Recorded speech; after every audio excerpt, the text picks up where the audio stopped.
Hello, everyone. Today we're doing another demo for Esoteric Ebb. Oh, stay next fest. Explore the full game. Okay, let's go. New game.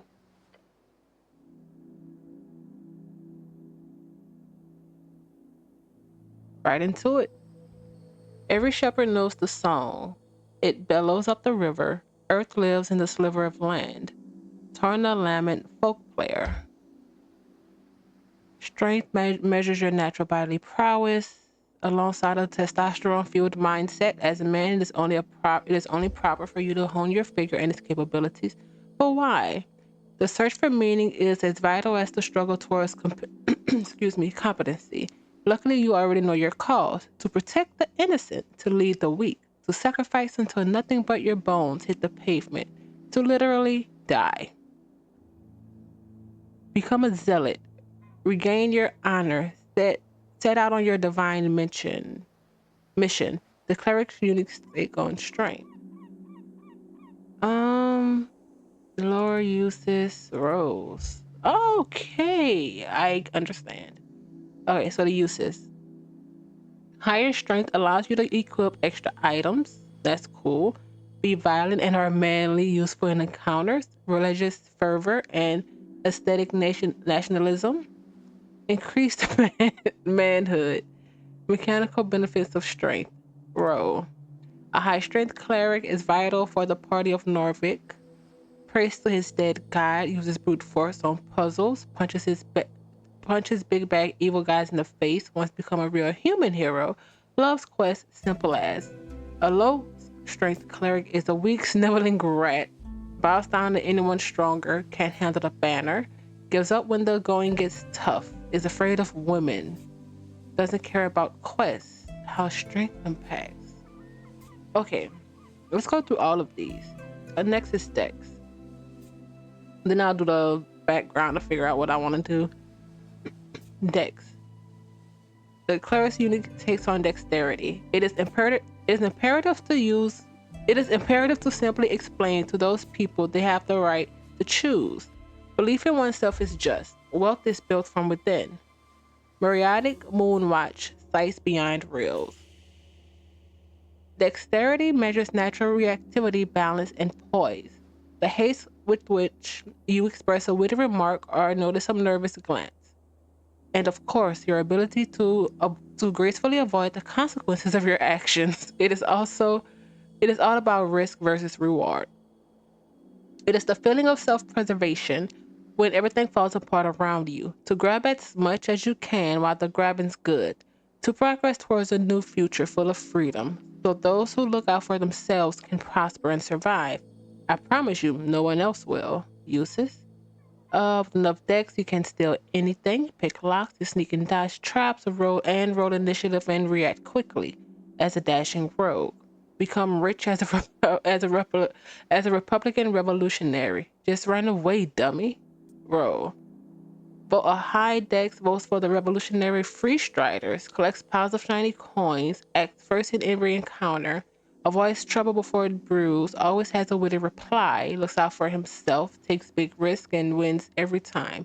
A low dex cleric takes big risks and fails every time, doesn't notice anything in time, stumbles over his own feet, drops the ball, figuratively and literally, is slow, mentally and physically, is dirt poor. How embarrassing. Um, hmm.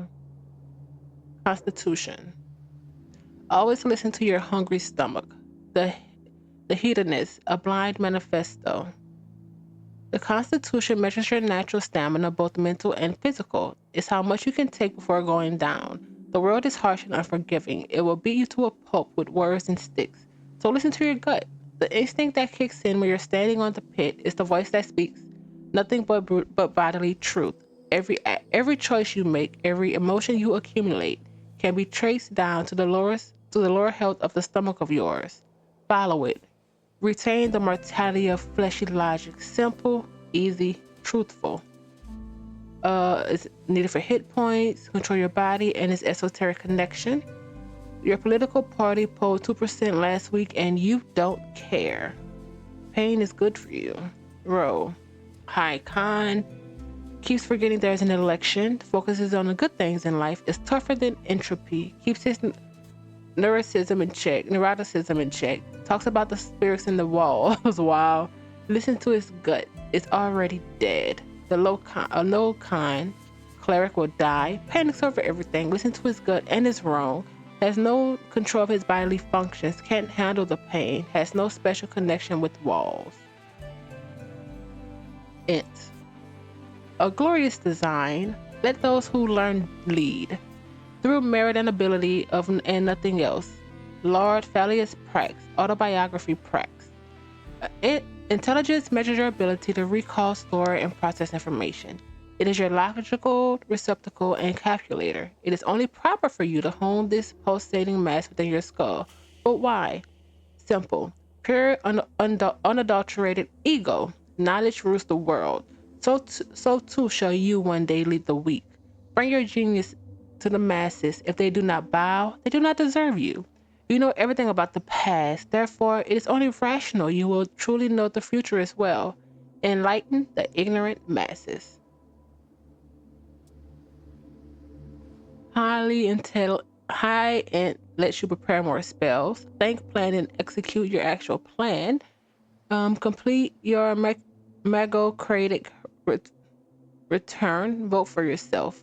Be a genius without peers. Roll. High int. Votes for the best wizard. You despises and envies the gods. Solves every mystery with ease. Masters arcane magic. Spouts historical facts for hours. Is dismissive towards those lesser. Knows everything. Low int. Knows nothing. Is both ignorant and confident. Oh no. Makes up tidbits to seem smart. Is barely sentient. Cannot intentionally solve mysteries. Is an idiot. Duh. That's funny. Wisdom. The large crumble upon their heavy forms. The mystical falter at the crucial point. The small rise to the occasion. Half-Wheat's poem. Wisdom measures your awareness, intuition, and ability to understand the world around you. To feel it, you may not know why, but meeting the gaze of another grants you an empathetic bond with her. Her wants and fears, her dreams and hopes. You can read people for good or bad and pick up details others will pass by. It is your belief in the heart of all folk to give and share what you have and be completely and utterly selfless. It is the only true road to redemption. Gods only know how hard you try. High wisdom empowers your spells. Be kind and see the good in all folk. Egalitarian hope of the Isgalarian working class. There are no big bad evil guys. Roll. High whiz. Votes for the Asgalian Workers' Party. Hates nothing except hierarchies. Embraces his feminine side. Follows his bleeding heart. Masters primal magic. Reads body language like a champ. Notices all details. Low whiz is an obvious fool. Misreads cues all the time. Does not think about the lower class. Does not get people. Fails at spotting traps. Is not aware of where he is. But what's going on? I'm already confused. So okay, can't read that. And charisma. Those who believe in democracy have a wonderful view of folk. To think them capable of making rational and informed decisions devoid of personal bias and emotional conduct, it is frankly inspiring. Nicholas Darrow, Memoirs of a Statesman. Charisma measures your eloquence, confidence, and ability to navigate social situations of any kind. In short, it is the force of your unkempt personality. They don't need to know that.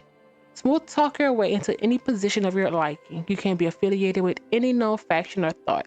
Reality is molded around your will. Like a chameleon, become a social operator. Become anything you need to make yourself finally love you. To make everyone finally love you. High charisma, you get an automatic discount in select stores near you. Win every conversation, say the right thing. Say whatever gets people to like you and become a political force of nature. Be arguably sociopathic. high courage, votes for whatever makes him popular, was sociable, was socialized as a child, knows what to say to win favor, can actually flirt with some baddies, loves to mind control people, sees truth as a suggestion, has no soul, low charisma, isn't very likable, doesn't know how to act with people, fumbles the baddies, fears conversation, is like the opposite of a skilled orator, has no style. Okay, so I want to do charisma and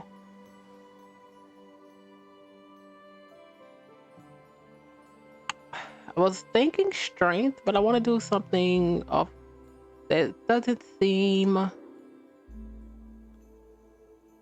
I want to do a charismatic, maybe a cult leader, because that seems with the int. Oh, okay. You could do 2 proficiency. Let's do the backgrounds. Punching bag. You're a farmer's son who grew up in the city. Of course, you'll be an outcast. It took time, but eventually you figured out how to cope with it. Cunning, charisma, troll killer. You don't remember it, but you know well how your father died. Sometimes it motivates you. Sometimes it feels impossible to live up to. 3 strength. Kiosk kid.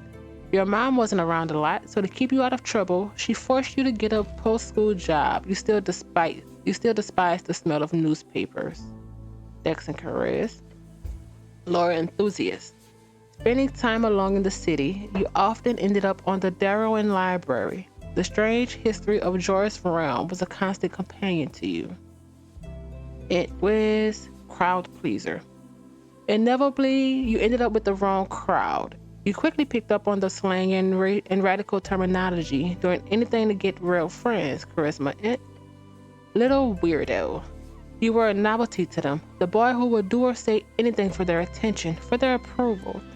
After 2 or so years, you got quite good at it. Azaleus activist. Your friends soon introduced you to the rebellious belly of Norvik. As a teenager, you spent years spreading chaos and worse, dwarf propaganda with charisma. Earth Guard recruit. After your arrest, there wasn't much arguing about it. 3 grueling years in training, drilled on the city code and virtues, but you survived. Strength index, 1 friend. You really only ever prayed for that one thing during those lonely years, but the gods did not answer, so you learned to manage, as always, with stacks, acolyte. Your knack for scribing got you a promotion to the clerical duties. Picked out of the ranks, you quickly showed deep devotion to your divine city. Strength and Wiz, Tower Apprentice. Joining the towers is an honored but bestowed upon few. It is also a terrible challenge, even for you. Who'd have thought lectures were so draining? In Con, arcane prodigy. For the first time in your life, you were a natural. You've always known a few cantrips, but real power was something else. It was power. In strength, palace pawn. As a rising talent, you often find yourself amidst the potlicking and you often find yourself amidst the politicking of superiors. Despite your best efforts, it never ended well for you. Charisma strength. Faithful harbinger. There's something wrong. Prayer to a dead goddess who whispers lingers in the air, slowly faded. You're isolated among your peers. That's actually cool. Esoteric expert. You spent most nights seeking esoterical insights alone in your life. Your findings were unwanted by those in charge, yet you did not stop. Never. Wiz and Con. Revolutionary scribe. Disillusionment. A city with ideals not upheld. One day you chose a side, the emergent democracy. You wrote day and night for change and glory. Dex. Abject apostate. This is actually a lot of backgrounds. No one likes you. When you were demoted for dereliction, no one spoke up against it, but it's fine. You'll be fine. After all, you're used to it. Oh. Condex. Dead cleric. Growing up alone, getting into trouble, training with the Uth Guard, devoting your life and becoming the cleric. Was it always supposed to end in the river? Alright, let's do this one. Hmm.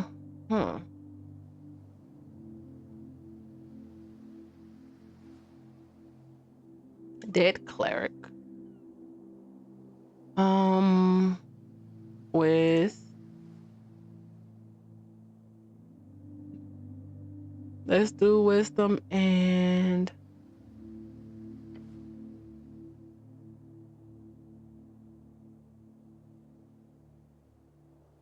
strength, maybe, or dex. So Wiz is workers' party hierarchy and primal magic though.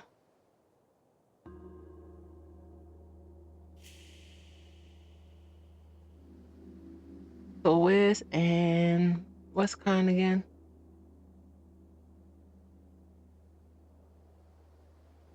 Maybe con. Listen to the gut. Dex does with a reply. Actually,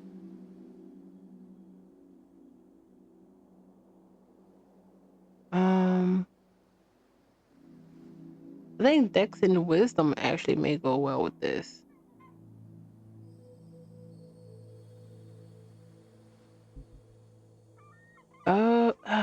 Actually, talks with spirits in the walls, suffer the entropy. Listens to his gut. It's already dead. Yeah, let's do kind and Wiz. Is there a way? Oh, wait, this is our points. Cool. Okay, so what's the pre-built? Primal cleric, trickster cleric, scholar cleric, beefy cleric, unstable cleric. What's the con and Wiz? Con. Oh, there is no con and Wiz. Let's go back. Oh crap. Okay. Oh, it brought us right back. Con and Wiz, dead cleric. Let's bring Wiz to +4. Let's bring Con to +3. Let's even out strength. Int. Let's do int +1. And Muscle Dex isn't very likable, doesn't know how to act with people, fumbles the bad, experience conversation. Crap. I'm fine with Dex being so low.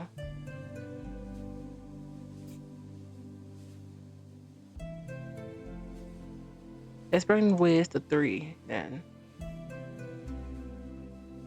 I don't want the thorns didn't notice any details. I feel like we should notice something. So let's and charisma. It's the fear in the conversation that annoys me. Okay. Do I want yeah, let's zero those out. But Wiz and kindness +3 and it's +1. I think I'm fine with this. Finish. 5 days until the first ever election. An explosion erupts at the heart of the city. No one wants to deal with it, so they send you. A weak cleric among his peers, but also thick as a brick, ready to face death himself. Complete your quest in any order. Don't be afraid to make interesting choices, and remember to listen to your stomach. The campaign will take you from level 1 to 6. We'll play for about 5 to 8 sessions. It's been a journey to put this together. I hope you have a good time. Chris, tip, as you level up, make sure to boost your favorite stats. That always makes things more fun. Speak with dead. Okay. 3rd level necromancy. Casting time on action range 10 feet. Components, verbal. What's it? Huh. Matic. I don't know what M is. You grant 10 minutes. You grant the semblance of life and intelligence to a corpse. 5. Nah, I don't need to read all that. The corpse must still have a mouth and can't be undead. The spell fails if the corpse was a target of this spell within the last 10 days. Until the spell ends, you can ask the corpse up to 5 questions. Renewed in life, including the languages. Answers are usually brief, cryptic, or repetitive. But it's under no compulsion to offer a truthful answer if you're hostile to it or recognize you as an enemy. Well, that's cool. Okay.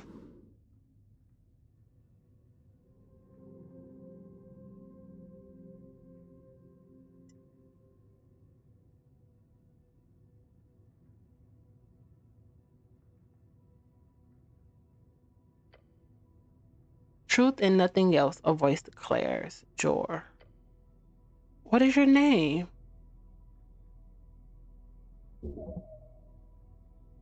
D8. Success. DC8. Success. Ron. Your name is Ron.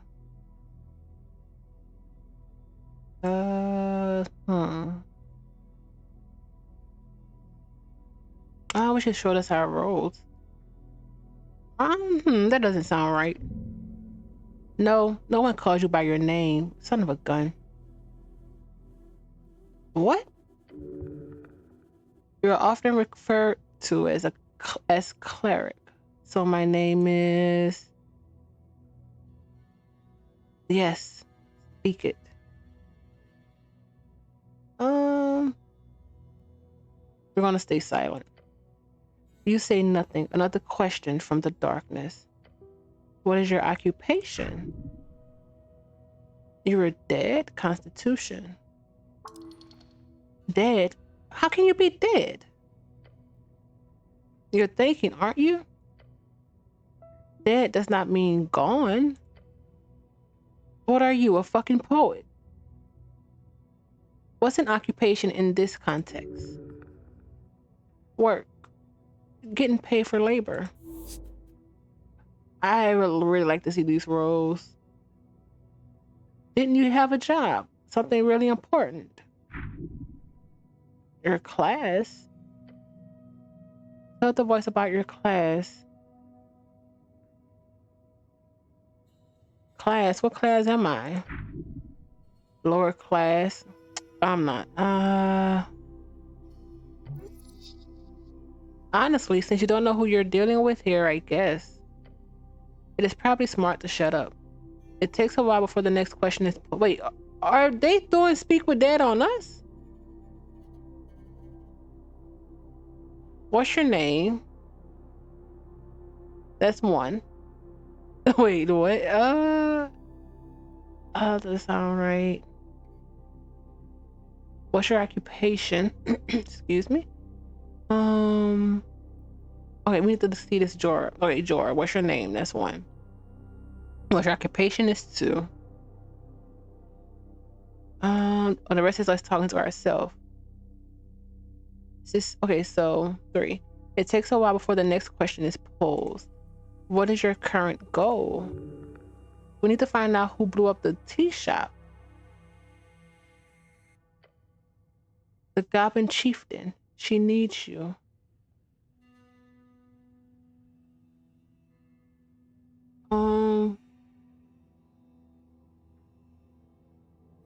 I'm intrigued. Is that why I showed us Speak with Dead? That's cool. A tea shop exploded? Unfortunately, yes.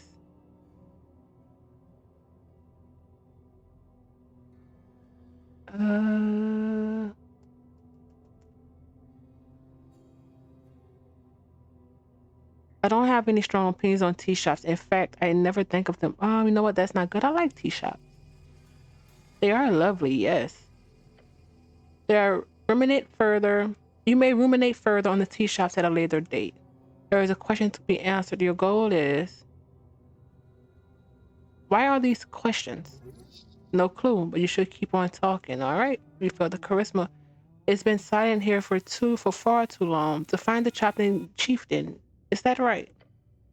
You know it to be true. No reply, no feedback.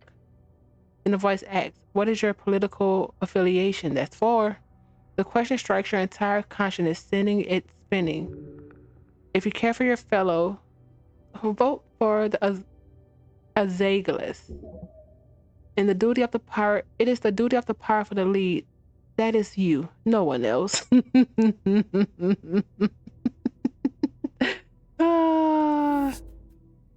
The free striders, maybe?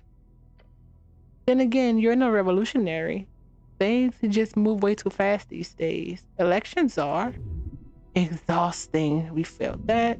It hides in the back of your skull a fact that you are bound to the nationalists, and it frightens you. The pressure.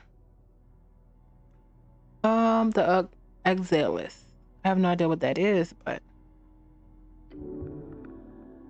life is a struggle to alleviate. What was that? The exiles know this well. Alleviate oppression. You have supported them in the past. Time to do so again. The voice is fading. This is the end. The final question. How did you die? Drowning in the river. Same way you lived. Unable to step out of the uniform, not for a second. Now's your chance. Break free. I am not dead. Do we wake up? This is actually cool. Game by Christopher Beauregard.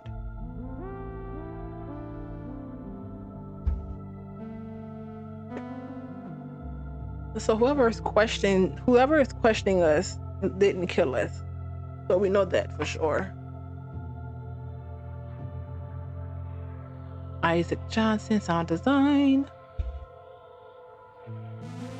I don't want to pass this up. Oh wow, I didn't realize I've been doing this. Almost 30 minutes in.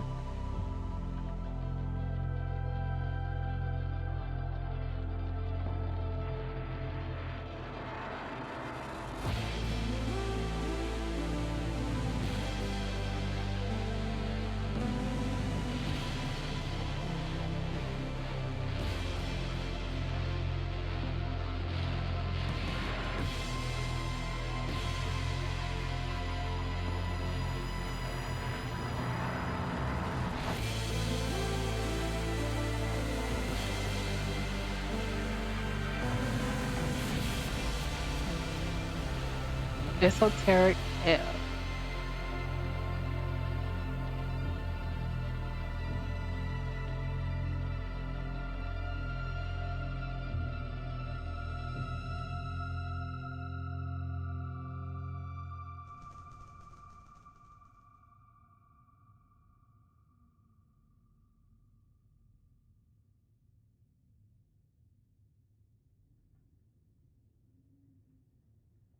Is this after the Speak with Dad?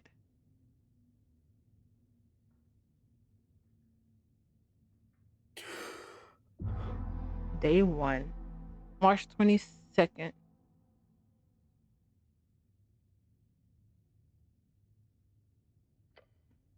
A fresh start. Get up. 4 of 9 HP. This is our experience bar. I'm guessing this is spells. Your body aches. It's stiff as if you slept for days. Ready for your glorious quest to begin. Okay. Crap. Look around you. A circular stone chamber, a storage for apples and corpses. Those piles of apples, is that Tolstade? A sprawling island fortress and one of 5 districts in the city. It sits in the middle of the River Tona, home of Joris Pillar, a sprawling tunnel network and water lane. The greatest trade hub in Ascani. You are of Tolstade right now. River Tona, the second greatest documented river along the coast, splitting the band of Ascani in half. the coast, also known as Jor's realm. It is a so it's Jor. What is Jor? Because that's what's huh. As Jor's realm, it is a strip of land divided into 8 bands. The further inland you go, the closer you get to the infinite waste. It is theorized to be a ring of high spear due to the bend of the horizon bands. An esoteric divide splits the circular coast of Jor into 8 geographic areas, known commonly as bands. Each band has unique esoteric and natural traits that stretches from the coast to the infinite waste. Esoteric, the magic of thank you, the magic of Jor and his strings. The coast is infused with it. Who is Jor? The name of your realm, also the name of the legendary wizard who created it. He died during the closing at the end of the Gate era. Wizard, a book-learned arcane spellcaster, typically plays Jor's strings by memorizing and executing esoteric rituals and chants. Arcane, one of the 3 pillars of magic. It is represented by the forces that make up all esoteric events. Those who play Jor's strings tap into the powers programming the laws of existence around their whims. Jor's strings, the ley lines of esoteric power that holds the realm together. Let's check our stuff. What stuff? Your hand dot around your pouch and uniform. Ooh, we panic and sweat. DC 15. No spell book, no mace, face it. You've been robbed. Your legs shake, tears begin to form. Deep breath. Your belongings are surely here somewhere. Wait, what's this about a quest? Oh yes, a quest. You're on a quest to save the city. Be blessed. Save the city? Yes, save it from the jaws of democracy. Say to initiate from early arcane era civilizations in Damanor, it is the rule of majority. Those with suffrage may vote to enable their preferred government. A truly messy and ineffective process. Of course, intelligence would think that. Arcane era. 511 years of rapid magical and technological growth, as well as the birth and death of the great human magocracies in Deminor now reads ended 27 years ago. Do I remember everything? Yes, everything is off, but your memory is intact. Your quest was given yesterday, remember? The tea shop. The tea shop? Yep, the tea shop that blew up. Easy job. You'll be done in a day or two.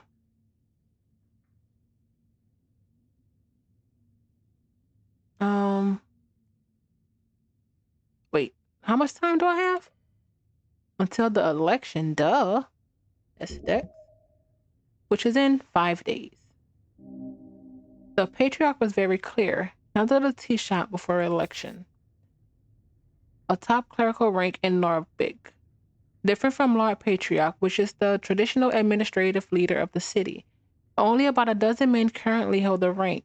They manage a selection of clerics each at the towers. Clerical.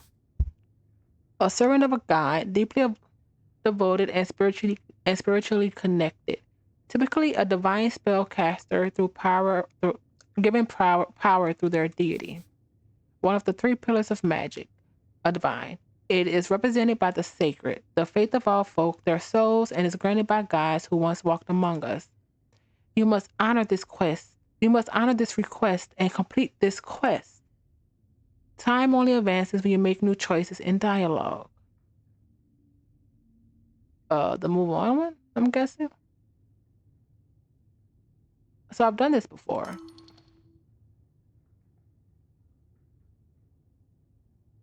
Gained experience. Well, maybe not this particular type of job.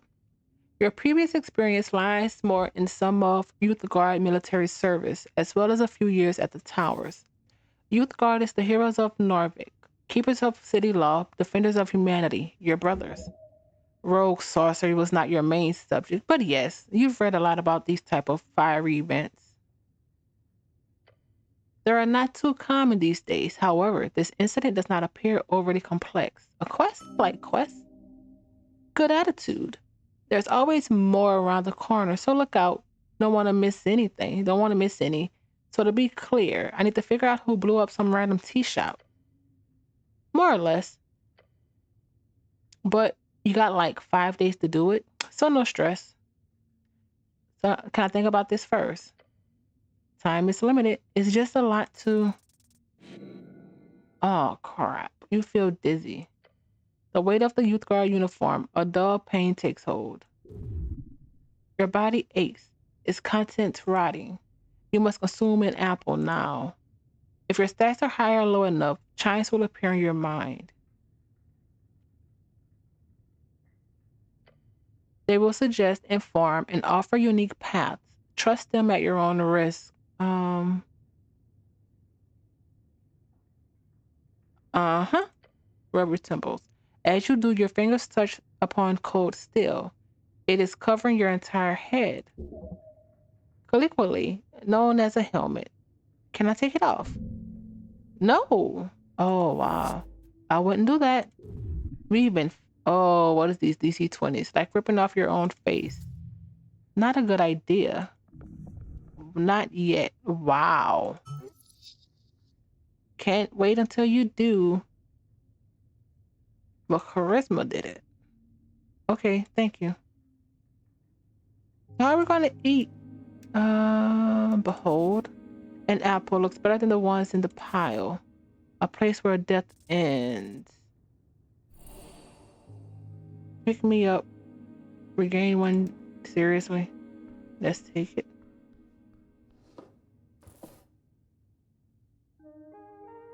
Alright, questing tree. Okay. There's whatever this is. The tea shop that blew up. Okay, this establishment. And then there's election week, which is in 5 days. What will you vote for? Okay. Oh, look. A Zagalus, which I still don't... I think that was the working class inventory. An apple grown. +1. Journal. So we know some of the area. Toastad. Spell book. Cure wounds. Okay. 0 cantrips. Spell DC is 13. No prepared spells. Let's consume this thing. A whopping 1. Is that what? Oh, that's what we did. We roll the 1d4. I really want to take it off.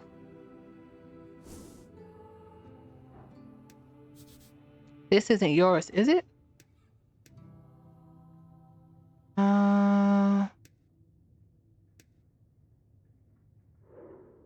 There we go.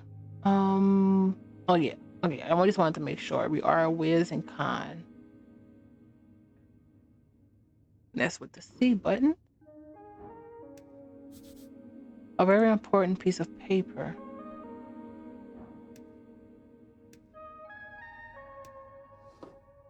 Voting card.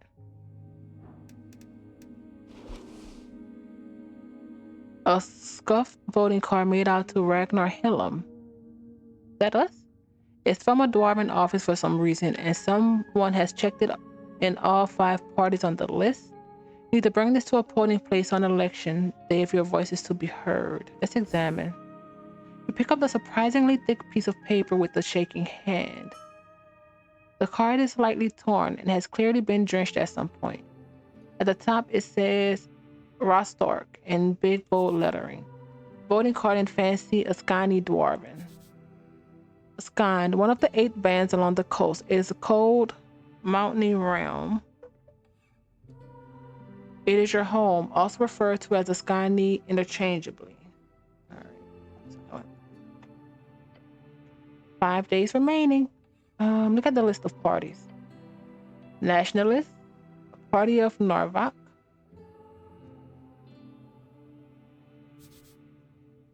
The Inheritors of Earth's Will.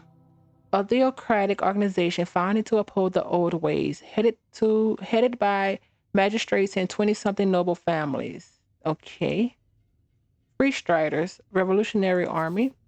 The new way. People in the East have overthrown the old wizards and gods. For years, the revolution has slowly creeped into the city. Now it's time to finally join the free cities and get rich.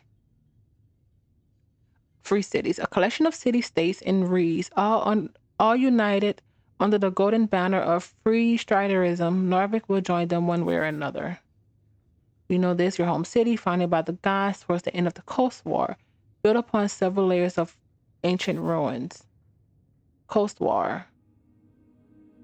A decade-spanning conflict between every nation of the arcane era. Scholars estimate that it's claimed more than half of the entire city's population. It is said to have begun in 398 AE by the inciting spark of the assassination of Priestess Lona. It's a nearly century-spanning conflict between every great nation of arcane era. Scholars estimate it is claimed more than half of the entire human population. It has said to have begun in 398 AE by the inciting spark of the assassination of Priestess Iona and is generally agreed to have concluding the fall of Thyzen in 481 AE, 57 years ago. Humans, tall and beautiful like yourself, known as a pest of the coast by those who are less inclined to reproduce like rabbits. The Workers' Party, this is what we're more towards Azagalus. Azagalus, I'd rather that. The workers who built this city want to rule it. Seems only just. Their vision is of a fair and even society, where those who live underneath rise up to greet their worth. After all, why can't we share? Agrarian Rural Party. Those who live off the earth, simple farmers, people of the land, the common clay of Ascani fields. Their political movement have mostly been swallowed by the Asgalists. The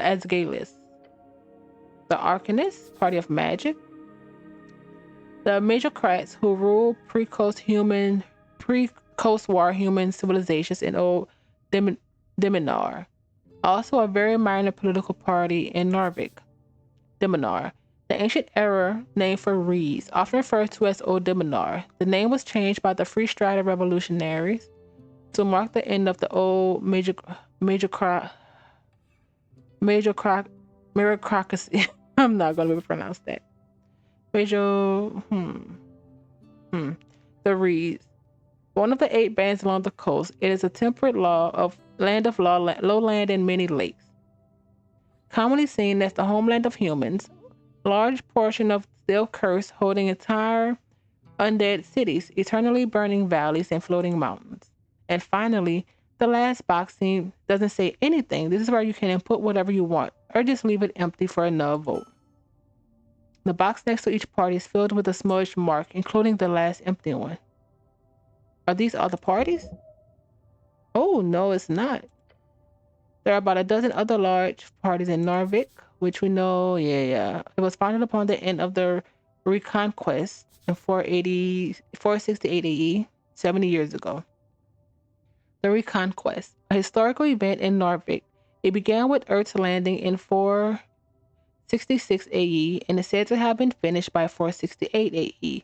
When Earth finished, eradicated the trolls who roamed in the ruins of Talanokado. It is a place of consumption if it should be called a reconquest, or a conquest, as no humans had ever lived in the location before. Earth is your god. DC 1, okay. Most have been subsumed over the last few years, such as the Civic League of the Progressive, the Torch Union, the Order of the Scales, the Hedonist Party, and the various guild parties. The Agrarians and the Arcanists are the only ones who have not joined the larger party or fallen aside. How does this thing work? After you picked it up at the district office, you only need to check the box of one of the 5 parties. Then you deliver it to the election day to a polling place. Although in your case, you need to write the name of the party you want in the corner along with your signature. Oh, because we already wrote on it maybe? Because there's smudges on all of it? since you filled out every box like an idiot. This is your vote now. You should indeed take care of it. All right, there's an election. Oh. It was nice to not think about it for once.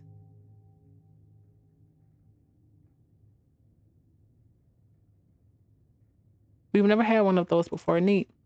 Very neat. Finally, your voice will be heard, along with every other idiot in Norvik. Intelligence is just so funny. Good to know. I kind of want a pile of apples. How about we engage? You stare at a pile of apples. Apples are good for you. These apples are not in pristine conditions. Should those be stored alongside corpses? No, it's a health hazard. Of course not, it's nasty. Something tells you that no, they should not. So whose apples are these? Not yours. The only apple farm in Norvik would be the Goblin Garden. These apples are property of the HBWT. Goblin Garden, a dwarven-built citadel sitting at the southernmost tip of the Toadstead. It is now a goblin sanctuary and greenhouse. Did I eat my way through? You could certainly try. It's not really a question of could, it's a question of do you have the time? You are not capable of carrying such a tremendous burden. It would be greatly beneficial. Ability checks. Roll a d20 with their modifiers to get a unique outcome.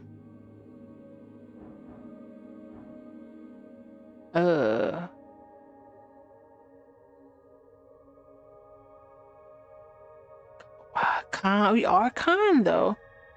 Let's try it. Nope. That's a failure. You look upon this challenge with fear in your stomach. This will be your end. Dig in. You got a hit point though. Digging in, the first apple goes down the hatch. Going smooth. Maybe this will be easy. Another one. Number 2 goes down. Then you feel something rumbling. Oh no, maybe I should stop. Stop. A weak choice, but understandable. You want more apples, but maybe not the spoiled ones. Your thoughts are interrupted by the sound of something light and hard hitting the ground. A small, sharp rock. This must have fallen into the pile of apples at some point.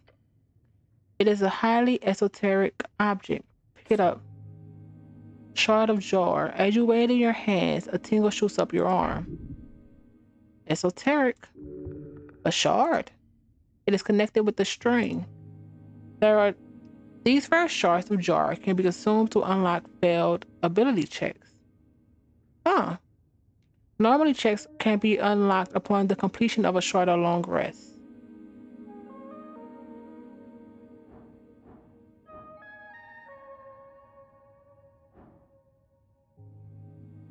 Remove the bad apples. Your hands swipe over the surface of apples, carefully plucked away with signs of spoilage. Oh, I should. Man. That's annoying. DC 7 now. No. Actually, yep.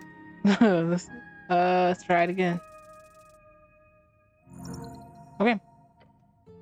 You look upon this challenge with determination. Your stomach is empty. Dig in. Goes down. Another one. Number 2. I'm mainly doing this for the hit points. That show was an apple. Next one. Your stomach fights the taste. This one was harder. One more should be fine. There's a limit. As you chew down on the apple, you feel your jaw ache. Your hands shake. Apple overdose. Dangerous stuff.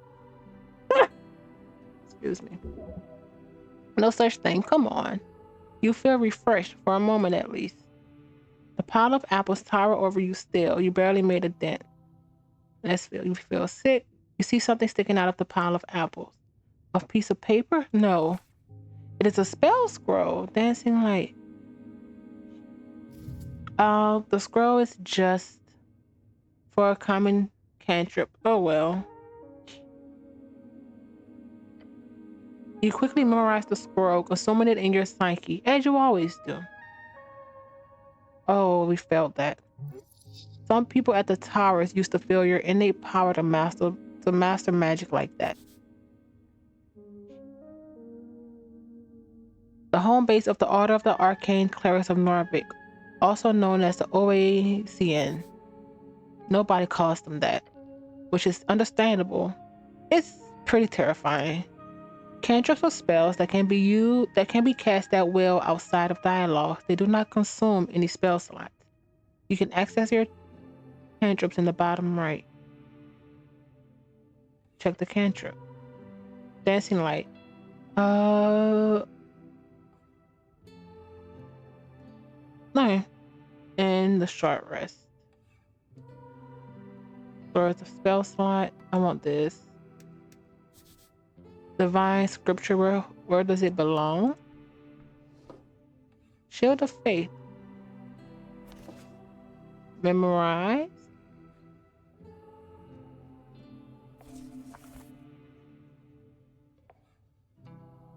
Oh, it's a bonus action. Okay. And Cure Wounds is a bonus action. Okay. This is a cantrip. Voting card. That's all we have. We did update something with our journal.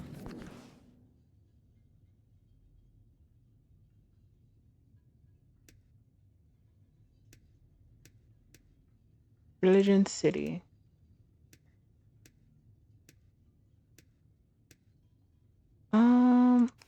Skills. Esoterics. Divine. Wait, cleric. What does this mean? Interesting. Jor. The strings. Folk.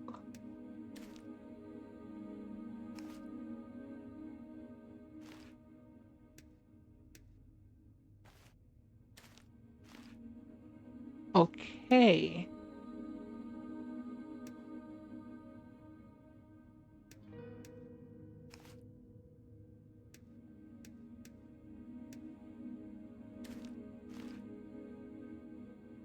Strength.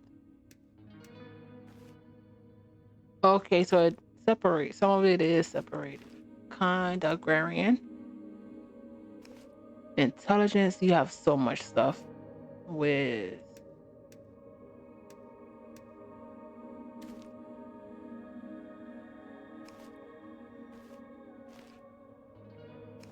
Okay.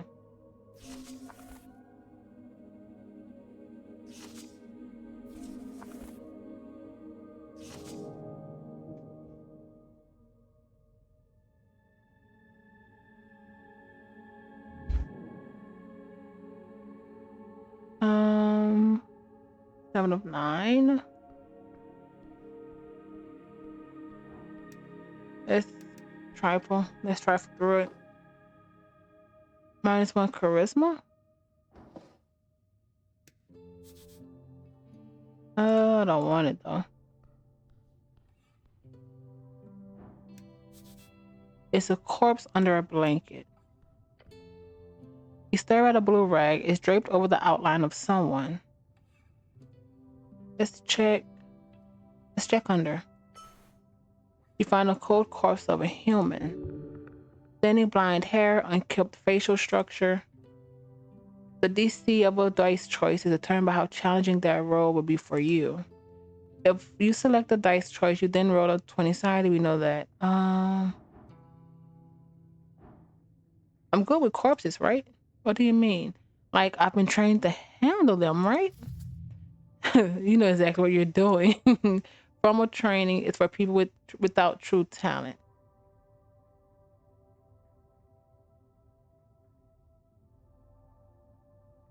A hero is not afraid of getting his hand. Know what? I'm a master of corpse craft.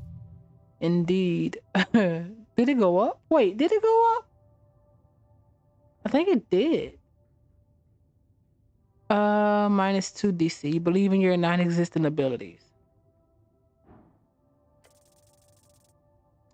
Come on.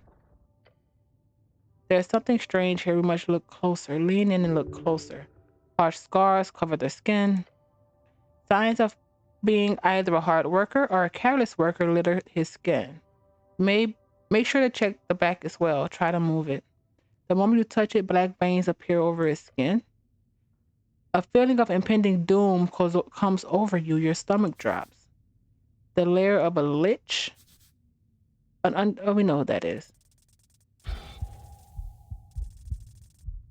Are you kidding me?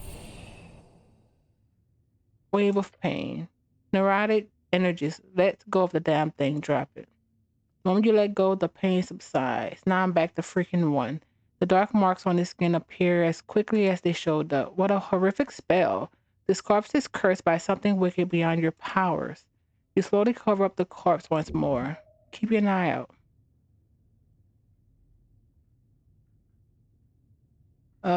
Who was this guy? His hands are calloused. He's built like a sarcophagus. It's the man, a dead man. An honorable dead man. Why is he here? This is a morgue, a lich house, clearly, a mortuary. Okay. Corpses are kept on cooling in places like this before cremation or burials. What the hell kind of magic is cast on this thing? Something horrific, truly evil. Whatever it is, do not touch it again. But is it okay to loot them? Yeah, I'm not doing it. Not like the guy will complain, but don't go around talking about it too loudly, okay? It will be dishonorable. Only take which you need for your quest. Grave robbing is frowned upon by some, even in those enlightened times. Either way, you will not get in any trouble. No one will know. Oh, you know what? I'm going to stop bothering them. Also, we can trifle, but I'm not going to. But I am going to. Can we not do...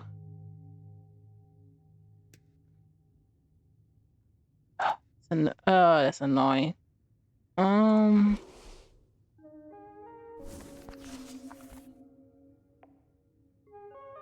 We can't cast it.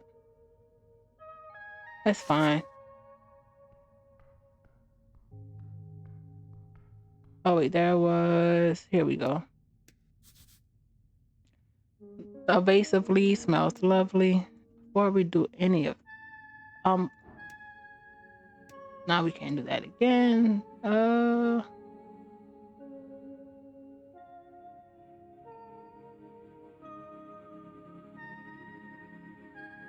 Let's save it. I don't want to do that. I don't want to do it yet. It's trifle. Incense.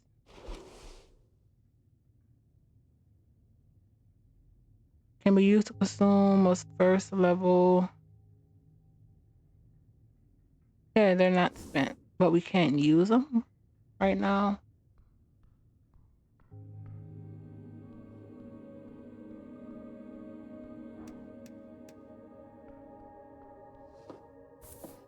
Let's consume that.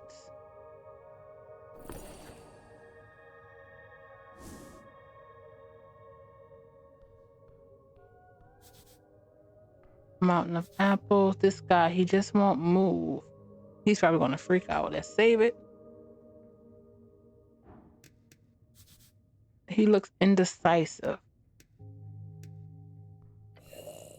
You approach a shambling man by the apple pile. He does not acknowledge your presence. He is unaware of you. Greetings, citizen. Glancing under his hood, you catch a blank expression. Is he a zombie? Spread upon a dried face. What is your name? He does not even turn and look at you. Why is this man not listening to me? This is a reanimated corpse. Of course it is. I found this voting card over there. Is this yours? Does not even grunt your direction. He is just working. Slowly, you grip the voting card firmly in your gloved hand. It is indeed yours. Keep it safe.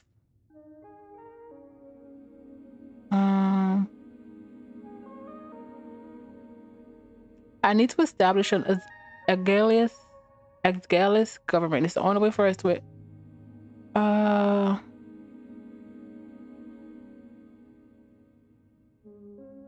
The free rider we need to establish. It's the only way for us average peasants to not fall back into the oppression of feudalism. Our words, Oh,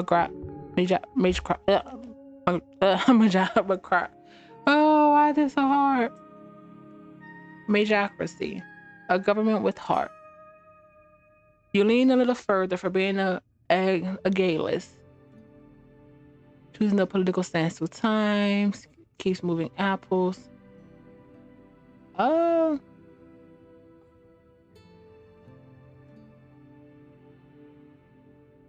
Oh, cool. This verse has something with our guide as well. A true working class revolution is clearly needed.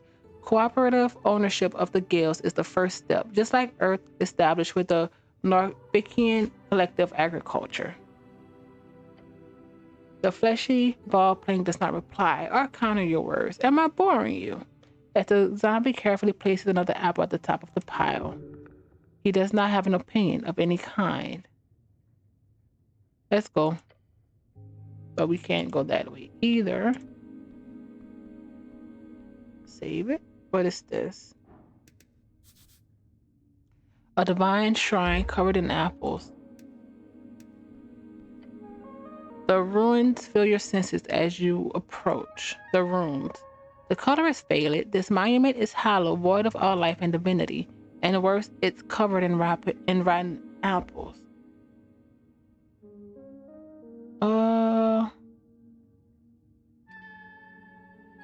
A sacred shrine left in this state is an insult to Earth and all of his people. Indeed. Yet, you are very much aware that this is not the worst you'll see. You have to fight hard to keep Earth's dream afloat. This city is lost, but it's not yet lost.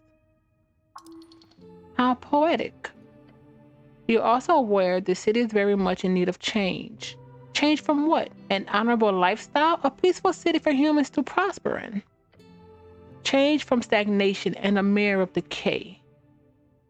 Earth's crusade against triumph. Earth's crusade brought triumph. The corruption brought after its fall is due to exactly that kind of filthy rhetoric. You're certainly allowed to be wrong in your opinion here. Remove the apples. It does not take long for you to move some of the nasty apples away from the front of the shrine. A small improvement, but big in the heart. These old things are still around, huh? A remnant of blindness and decay. Are these rare? No, you will find shrines like this all over Norvik. Can I pray here? To what exactly? To Earth, of course. There are many gods listening to our prayers, always. Just remember that they might not respond clearly. Earth, I need to pray to Earth. You may pray as you wish. There is an internal element to it that is underappreciated. Nesnil, the shrine towers over you. You feel small. To cast spells, you must first prepare them at shrines.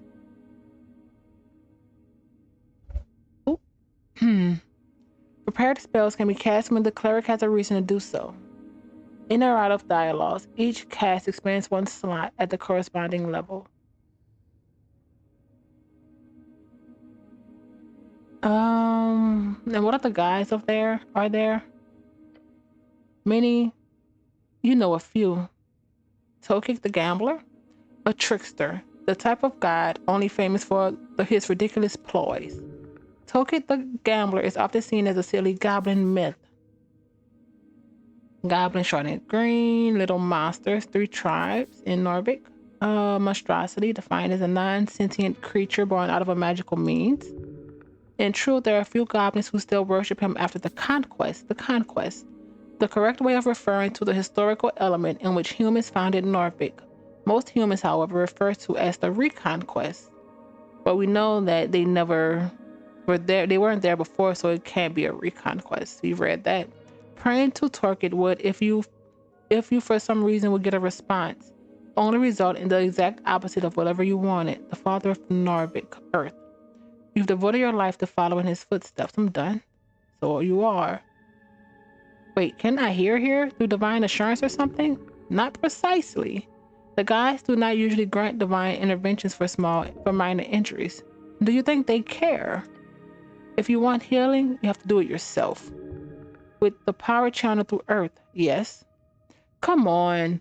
Is it really channeled? The guy's dead, faded, gone. The fact that wisdom and intelligence are arguing with each other is funny.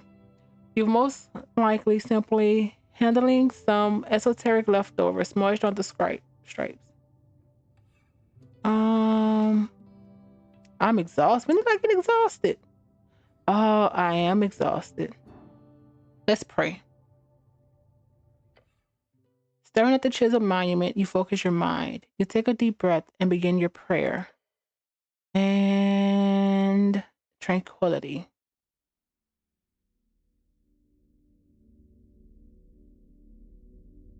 Let's contemplate the election, the first election.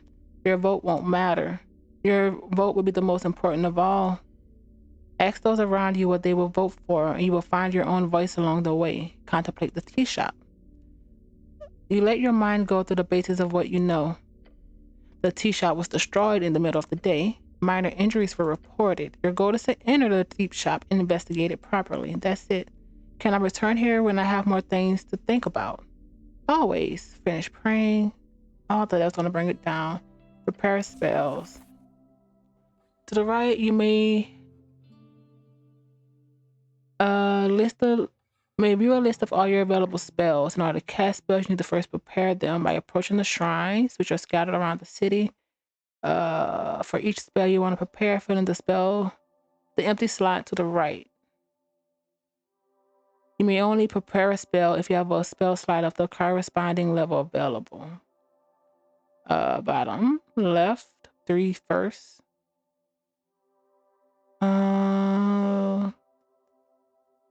When a spell is castable during specific situations and dialogues, the spell tile button of that particular spell will be lit up. Spell time buttons can be found next to your spell slots. So cure wounds. You undo 2. Shield of Faith.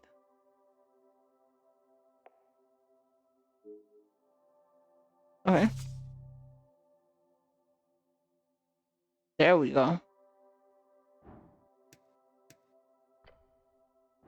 Let's attempt a prayer of healing.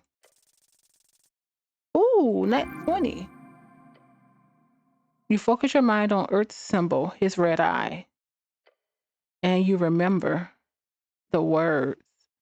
Watch upon me, Earth, shepherd of his folk. You're filled with the spirit of nostalgia and power. Let me pick up the burden. Lend me your strength. You feel reinvigorated. Yay, that is prayer of healing. Memorize prayer of healing. Yes, indeed. Spells. Sadly, you are unable to cast second level spells at the time, but we have it. But it won't be long before you will be. How cool was that?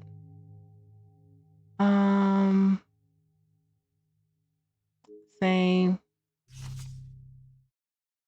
Okay. Let's save it, because I like that. Okay. I still have no idea. I don't even know where we are. But I guess we should know right now anyway. Okay.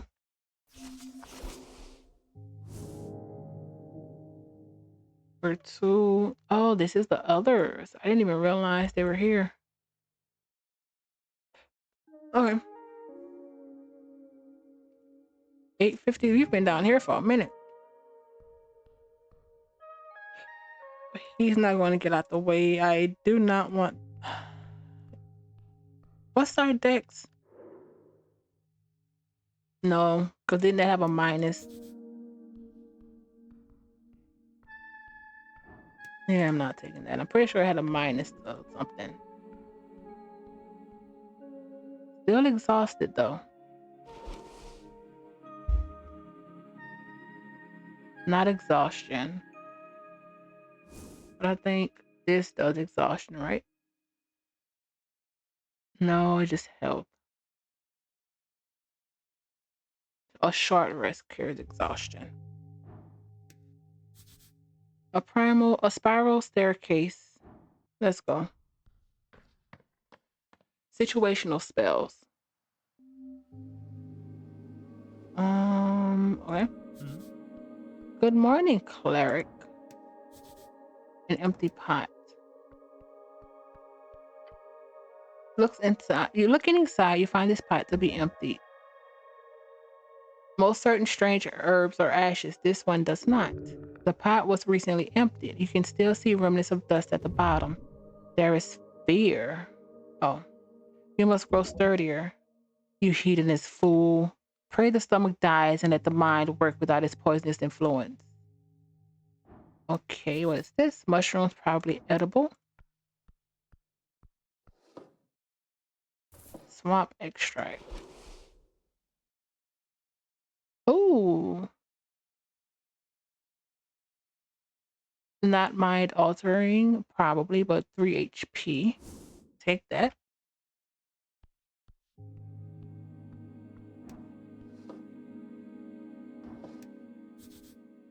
Your fate one day. Oh, yeah, I'm not doing that.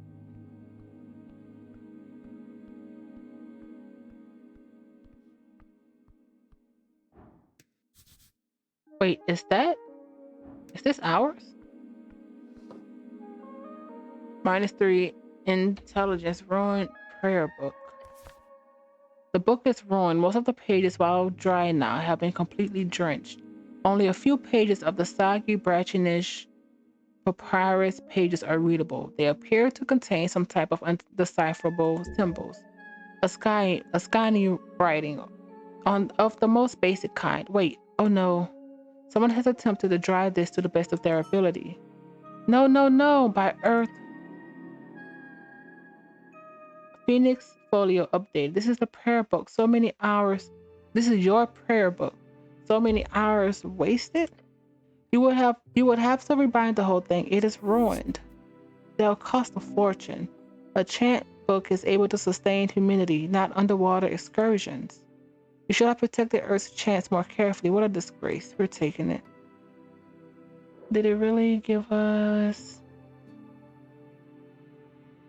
What's that?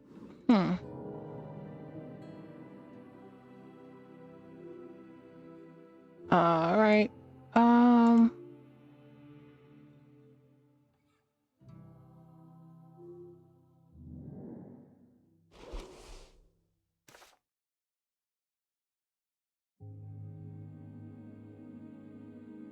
I don't understand what the -3 int does.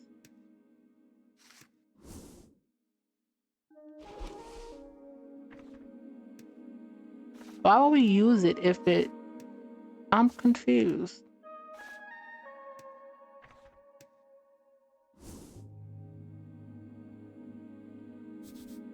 The stone slabs are designed to slide along the iron beams. Interesting. A thick tome lies on the iron slab. You flip the tome open. There are fine and handwritten letters scattered across the pages. Oh, success. You can read these symbols, but they are in Old Draconic, the Demonorian, the ancient language of man spread across the coast during the Arcane Era. To begin the Luguia dominance in trades and politics. The fourth out of the 5 eras, Arcane, when the Arcanists rose and dominated the entire coast, only to fall when the Coast War crumbled their empires to dust. We know there are 5 eras, history of Jor, canonically important events as starting points for these eras, though there was easier when the Arcanists of old Dominar still had a common consensus. Not everyone agrees the so-called post-war era has even begun, let alone what it should be called. The current era has lasted 27 years. The name was chosen in reeds. So right before us was Arcane. The verbis Draconum ars acuta. The author's name appears to be Callum Deminor. Anyone who uses this term for anything modern is either an anti-free stride or lives under a rock. Or Draconic? Yes, the tongue of the dragon masters of old Derminor. The band before it was renamed Reeds. Okay. Humans served them faithfully for centuries before the Arcanists rose up against them. I need to get my hands on comprehend languages. You do. It's highly annoying that you seem to have lost your memorization. Find a spell scroll. Maybe you could buy it somewhere. It's common. It's fairly common. Can I try it again? No. Leave the tome alone. We can't take it. What about this one? An open manual for esoteric geometry. You know this already.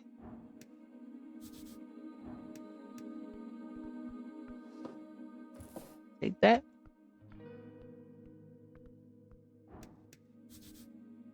Old incense. Some is still usable. Take that. All right, let's go talk to this guy. Wait, first. The red eye of Earth. Jor left his mark across the bands. Today is an universal sign of magic. It is we've seen you. Alright, first. Oh, human no cause trouble. But we can do this. Tab, zones out, and highlights. What does this do actually? Oh, we can't change it.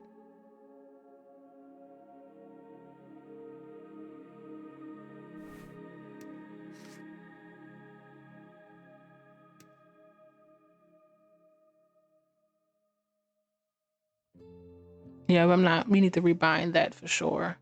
But we have no money, do we? Deep storage.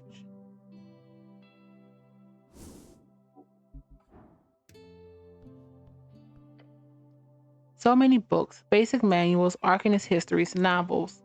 Some of them stand out to you as classics. It could be useful to refresh your mind. The books taunt you bookishly. The Collective Chants of Norvik by the Patriarch Pili. This is a printed edition of Pili's work, but still old. Probably came from the earliest Norvikian printers. On the first page, a sharp message is hand scribbled in the corner. My belief lay in the collected humanity of Norvik. May you remember that from this collection with honor and grace, Billy D. Is this a handwritten message from the second patriarch himself? Protect this book with your life. This is a sacred artifact. Fascinating to think that pale man held such a treasure on his shelf. Read the foreword. The Dream of Unity Under Earth. The book begins with a lengthy essay about the foundation of. Oh, I need to look at this time. It's going by. The foundation of Norvikian culture values. It really like a guide, if anything. But what a Norvikian person is, how their values come from various tribes in the old country, and how together they have formed something greater under earth. You've read this before, but you got a better sense of what this all means now. It is in some sense a plea, a stern suggestion for every human in Norvik to lose any self of former tribal identity, to embrace a new one, a Norvikian spirit, to give away the old and embrace the new. It is not a completely bad move to unite a folk is to build commonality, the lower inequality. Although of course there are many direct ways the state at the time made sure that the old did not remain in the shadows, violence and oppression at times. The text directly explains how a new Norvikian culture will help the city grow and fight against inequality and injustice through unity, mainly by being generous and not hoarding wealth, among other things. A naive thought. Then finally, it does touch upon the connection with dwarves as well, and how the Norvikian spirit is not contained within humans only. It is not just blood, it is sweat and tears as well. These folks who unite with us, will not be seen as an other. No, they too are Earth's folk. They too are Earth's guard. A lovely sentiment. Indeed, that is something to live by. Read the Lamet, furnace lament. It went with you to foreign shores, my lord, my guard. I pray you keep from harm the beast, each shard a proof of my devotion. Thus I give myself to your folk. I give my life for a home at the river in the sliver of land, to vanquish the beasts who roam, the evil who lair, the fires that burn, to build a life among the river. Every shepherd knows the song, it bellows up the river, earth lives in that sliver of land. It is your favorite. You shut it looking upon the title once more. This is a really great book. It is. Place it back on the shelf. It does not deserve you. If you were stronger, more capable, then perhaps you could have carried that weight. What? You really want the book? I do. One day it could be yours. It's very confusing. I'm just putting back the book. Oh, there's some issues with stealing along going on here. Just ignore it. Wow. Let us forget this for now. The book stares at you from the shelf. Autobiography Prax by Lord Phileas Prax. A classic. You kept this book on your bedside table for years during your scribing years. You take a look at the first page. In these pages, I shall endeavor to recount the journey of a mind born to greatness. A will tempered by the crucible of ambition, and a spirit bound by the relentless pursuit of the arcane. My name is Phileas Prax. It goes on to make grandiose statements on his personal abilities of magic. As always, this man is contradictory. He both praises his own natural gifts and mental abilities, while stating himself worthy only through his hard work and merit. It's ridiculous. Know this, I write not for the masses, but for few who possess the clarity of vision to see beyond the veil of mediocrity. To them, I offer my life as a lesson and a legacy, that they might learn from my triumphs and avoid the pitfalls that lie in wait for the unwary. You remember the first chapter, dwelling with his youth, growing up in the ruthless court of a rival house, the Hagenshags, how he struggles against relentless oppression and bullying, making himself out to be an underdog. Power, that was wisdom. Power is not born of blood, nor inherited by the fortune of birthright. It is cultivated in the crucible of the mind, refined by the fires of discipline, and sharpened by the relentless pursuit of knowledge. Let those who seek to rule first learn to kneel before the altar of wisdom, for it is there that true strength is forged. A glorious design. Let those who learn lead through merit of ability and nothing else. Let's flip through. In the second half, Prax begins to talk about his early political career, the intricacies of megocratic bureaucracy, how he learned to play the game well enough for himself to reach a dictatorship as the youngest majocratic ruler ever. The rest is mostly a collection of mediations surrounding magic and power. The esoteric in its purest form is neither good nor evil. It is a tool, a force to be wielded by those with the intellect to do so. Yet, let us not be so naive as to think that power alone grants one of the right to rule. The arcanist must also be a stalemate, for the whim of unchecked magic can lead even the wisest astray. Govern with an iron hand, but let that hand be guided by the principles of justice and of reason and justice. Thus shall the power prosper, and thus shall the legacy of the magocracy endure. Ironic. Wisdom does not care for this. I see not of course, yeah. If intelligence likes it, wisdom won't. I see not irony here, only truth. In the halls of power, the arcane shall be your shield and our sword. Yet remember this, the arcanist's duty is not only to himself, but to the state and its people. For in the endless pursuit of knowledge, one must not forget the price of ignorance. A vigilant mind is the guardian of civilization, and a vigilant state, the fortress of progress. Let no shadow fall upon our vigilance, for in the light of our knowledge lies the path to true dominion. Shield. A first level abjuration spell, we know that, can be cast as a reaction to raise an arcane barrier. Well, I know that. Against the caster, protecting against the fiercest of blows.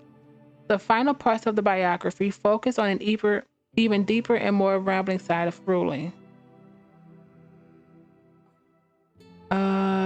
Shut the book. You shudder, looking upon the title once more. Put the book back. You place it back on the shelf. Last one, Folk Tales by the Trill Sisters. Opening the Trill Sisters book shows you an index of several tales, many of which you heard growing up. These stories shaped reality, for the mind does not distinguish a tale from a real life lesson. They are but the same. Out of the tales, you see the one you remember the most, the one about the gnome and the titan. Is this like Goliath? Okay. Titan, a term for gigantic creatures who first inhabited and shaped Jorm's realm. The story always spoke to you, mostly because of the unlikely friendship between the two. Let's read the little and the large. In the old days, when dragons ruled the skies and titans wandered the earth, there lived a gnome named Abacus, known far and wide as a half-wit. Whether by fate or folly, he often found himself in the oddest of places, and so it was that he stumbled into a deep valley of Asken.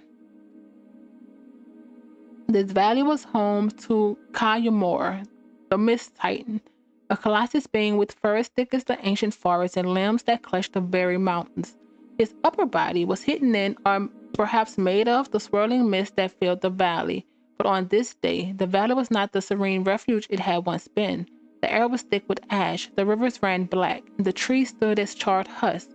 Isut, the ancient red dragon, had set the forest aflame, hoping to drive Kanyamor from his domain and claim the fertile valley for himself, Isut. Isut, the red dragon of Ascan. His rise to power through trickery and betrayal is legendary, as is his fall to Abascus the Half-Wit and the Mist Titan. Rumors say his spirit still haunts the ever-lit burnt coast to this day. The Burnt Coast, a vast piece of coastland just east of Norvik. It's a charred area filled with the volcanic activity and kobolds. It's one of the many internally cursed lands on the coast. It's nearly impossible to travel the reefs via land because of this area. We're slowly going up. Kayamor was furious, his great form trembling with rage as he searched for the source of the destruction. His eyes fell upon Abacus, who was wandering aimlessly, his tiny mind more puzzled by the sudden darkness than anything else.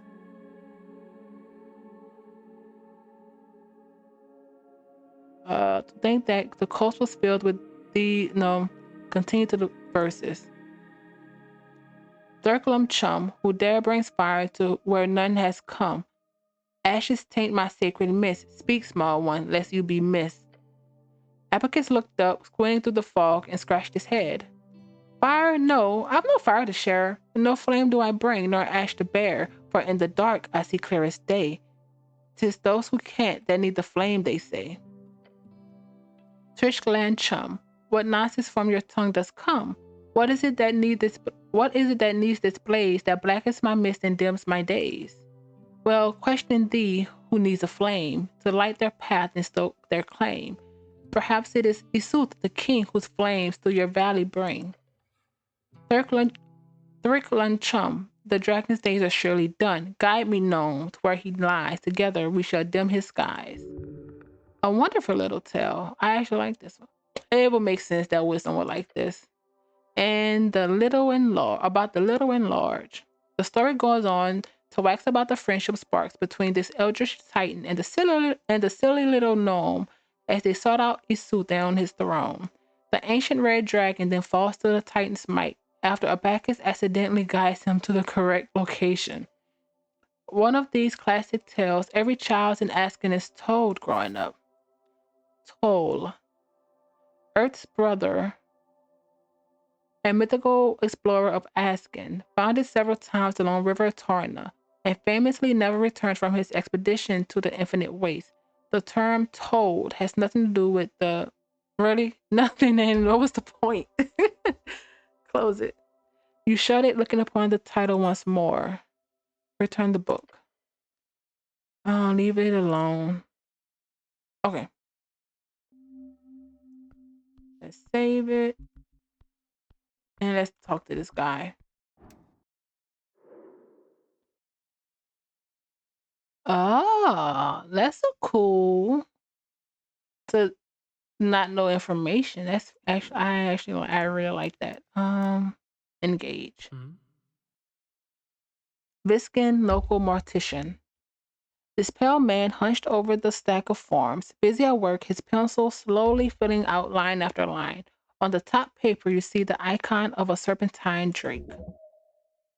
A great perch. These are official documents of the city. The drake-like sea creature found along River Torna. Earth was known to tame these creatures, and eventually the great perch became the symbol of the great city. This is the great perch of Norvik. Up and about, are we? Wonderful. Death. This is death. I am Viskin, local entrepreneur and proprietor of this lich house. It appears you don't really belong here, but if there is anything I can do, cleric, just let me know. He smiles at you. Did you say? I don't think. I woke up below. Yes, I know. Next to a wet cloak. Apologies, I told Oz to throw that thing away. On one of those slow stone slabs. Uh-huh. In full armor? Earthguard's finest, as in next to a bunch of corpses. Mm-hmm. Why? He puts down his pen. I'm afraid to say you've been through quite the turmoil, cleric. Tell me everything. Of course, it must be confusing. To tell you the truth, some fishermen brought you here last night. River Tiki. They caught you in their net, took you for a corpse. Not that I blamed them. You weren't exactly in prime condition. But, we were actually dead. You did. How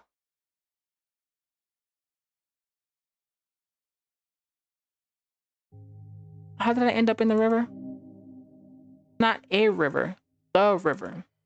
I'm afraid I don't have much to tell. Perhaps you fell off one of the bridges to Toastade? There are 7 bridges over the River Turner connecting Toastade to the rest of the city.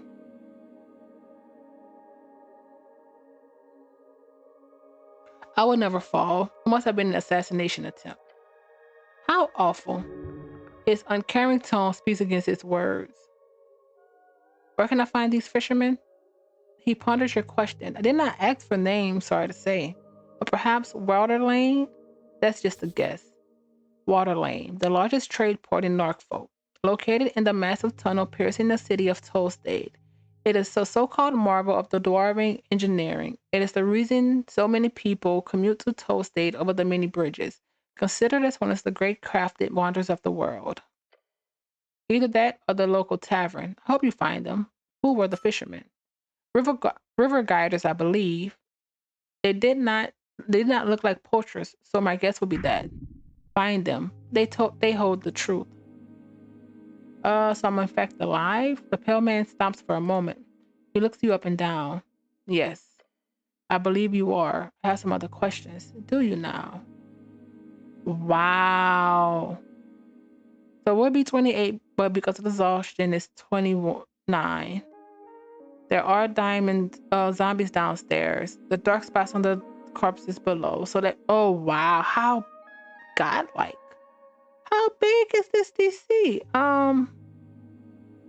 There's a zombie in your basement. Oh, how quaint.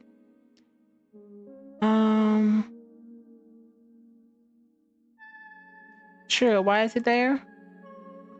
We're closely connected to the city below. The undead seemingly wander as they please.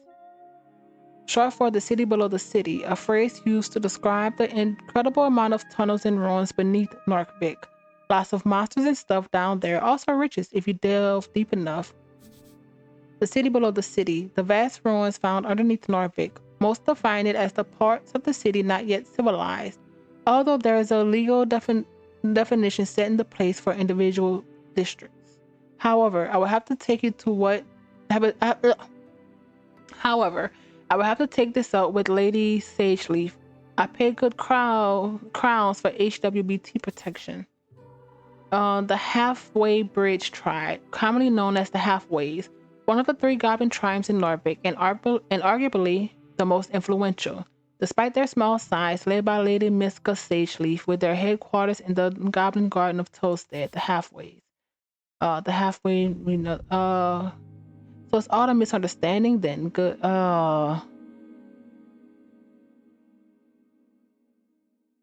So it kept moving apples down there. Oh, the apples? Fascinating behavior. He does not appear to be fascinated. You don't seem very alarmed about this. A stray undead creature will cause no trouble here. He gives you a rare smile and turns to the kobold about the stairs. Isn't that right, Ast? Yes, master. No, I don't actually believe you. What do you mean, cleric? I'm not doing this because he's going to demolish us. The zombie is clearly working for you. This is illegal.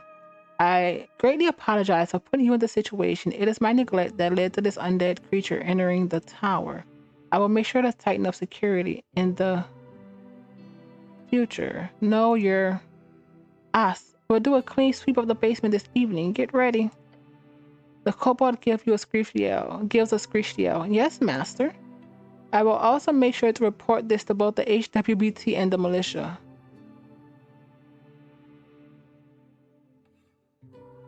Well, you're clearly doing something shady here, so of course I'll be sure to ask for a thorough inspection by the PCG, Pest Control Guild.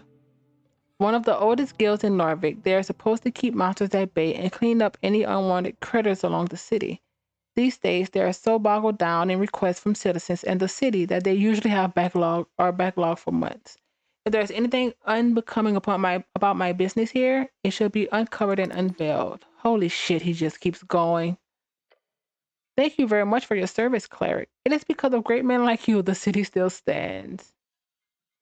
I'm sure a good word to your patriarch will assure a promotion of some kind as well, especially with this great work you're doing on the tea shop. Ooh. Let's try to resist it. Nope. As the pale man blabbered on, you attempt to gather your thoughts and make some kind of point. Come on, just open your mouth and say something. Damn it. I think that I agree. And whatever compromise we do end up at, I feel lucky to have I feel lucky to have had your expertise here on this day. Who knows what would have happened otherwise? Stop muttering. Just say it. I'm trying. Your screech echoes throughout the chamber. For the first time, you see a genuinely baffled expression appear on his face. He keeps staring at you for a few uncomfortable seconds. Then he says, "Cleric, with all due respect, perhaps you should see a professional." His comments hit you in the heart and soul. A pale man has an overwhelming authority. I believe you are done here. Even with a DC, if we rolled a nat 20, we would need a nat 20. If nat 20s give all those detectives in the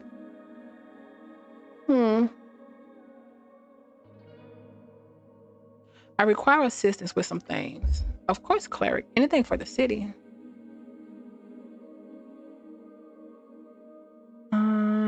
What do you know about spellcasting? Quite a bit. My prayer book is ruined. Yeah, I noticed. You should speak with Crowland down at the Waterlane View, a bookbinder. It'll cost you, but he should fix it right up. As a cleric, you obviously only need your faith to cast spells, but I'm sure a spell book won't hurt in the long run. How do I get more spells? 2 ways.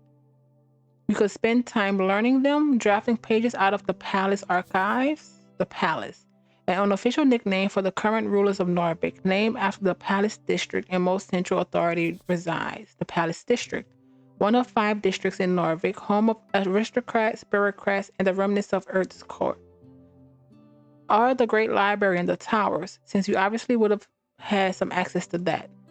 I don't believe you have time for either of those options.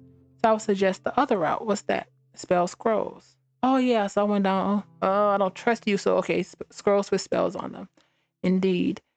Now, Toad State is filled with all kinds of strange catches, so you probably encounter more just by looking around. Crap. If you get your hands on a scroll, then just memorize it. Cantrips or spells, doesn't matter. I'm sure you're talented enough to memorize them on the spot. Sure, thanks. He nods to you and goes back to his writing. Can you teach me magic? A slight smirk creeps on his face. I sadly don't have time for a proper lecture at the moment. After the election, I could make time if you're interested. Great knowledge awaits. Until then, you are free to browse my collection, he says, glancing at the many books alongside the western wall. Of course. Oh, he gave us Charm Person here. A copy of Charm Person. It will surely be useful to you. A truly diabolical spell. The tower teaches it only to higher tier spellcasters usually, despite its first level. That's a great success. That's a great shortcut to charming people, although you gotta be careful with the fallout. It only cares about if you care about such things. What's the very basics? Oh, I mean, of course. Embarrassing. You wonders if your head is still filled with water. As a wizard, you memorize your spells before casting them. As an arcane cleric, you must memorize your spells during prayers at a shrine. There's one downstairs by the apples. Where can I find more shrines? There's the Temple of Earth, of course.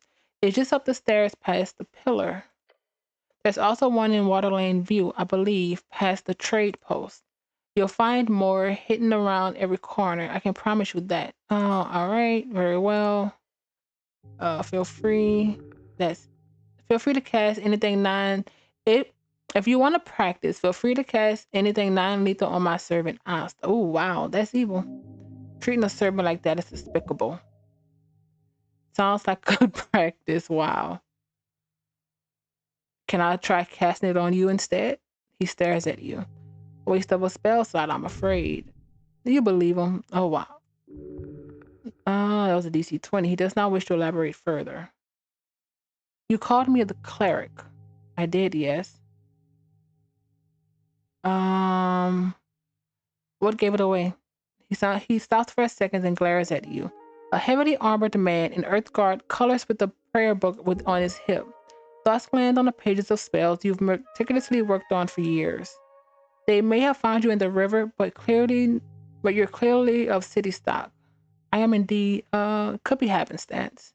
Could it?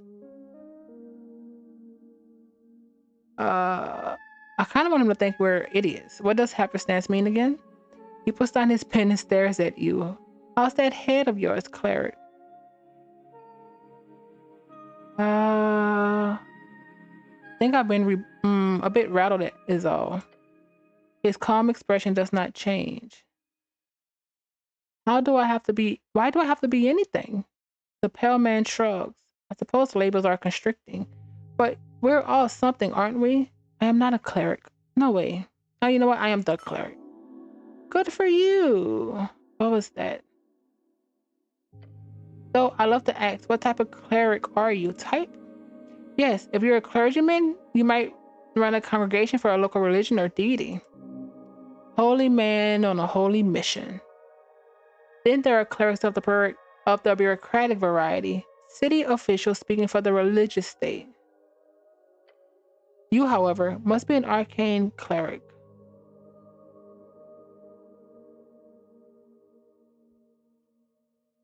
Hmm.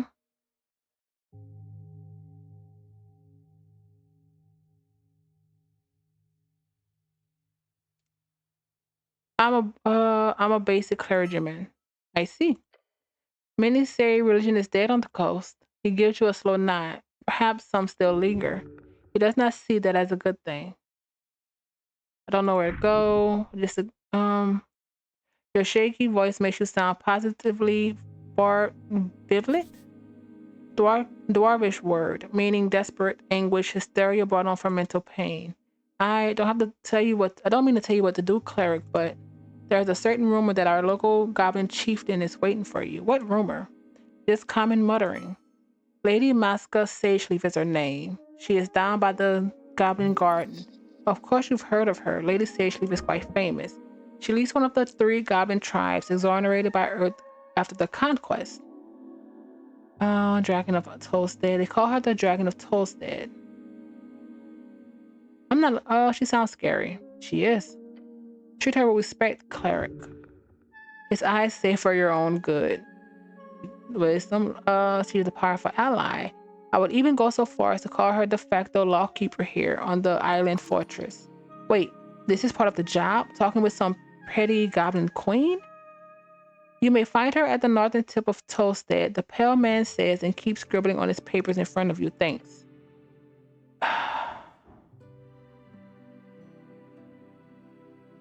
He's resistant to your spells.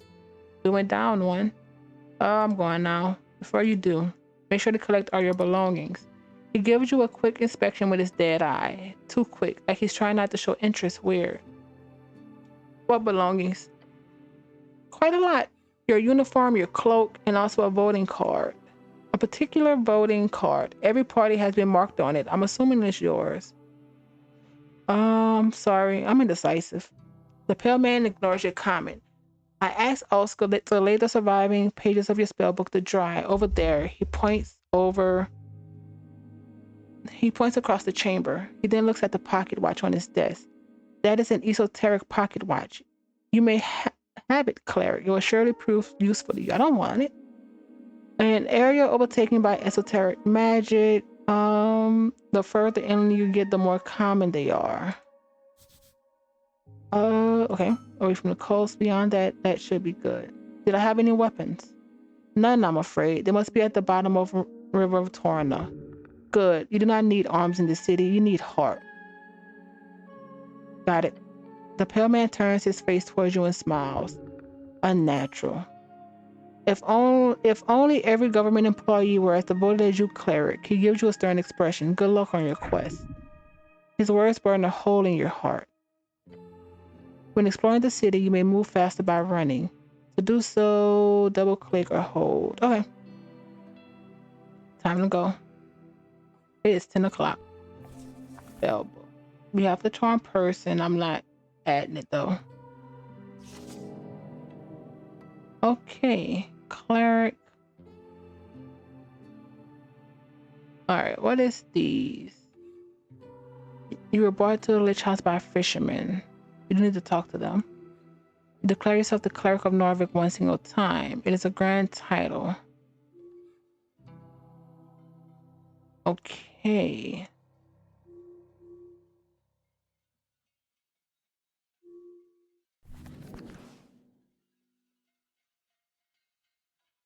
Huh.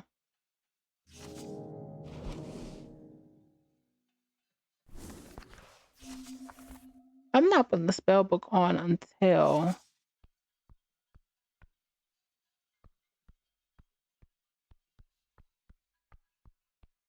Alright. Where's our freaking pages? Did I get it? Was that the only...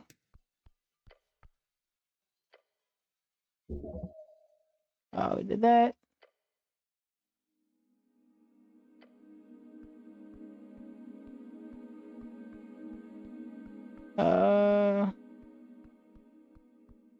Let's go back down for, I guess, our cloak.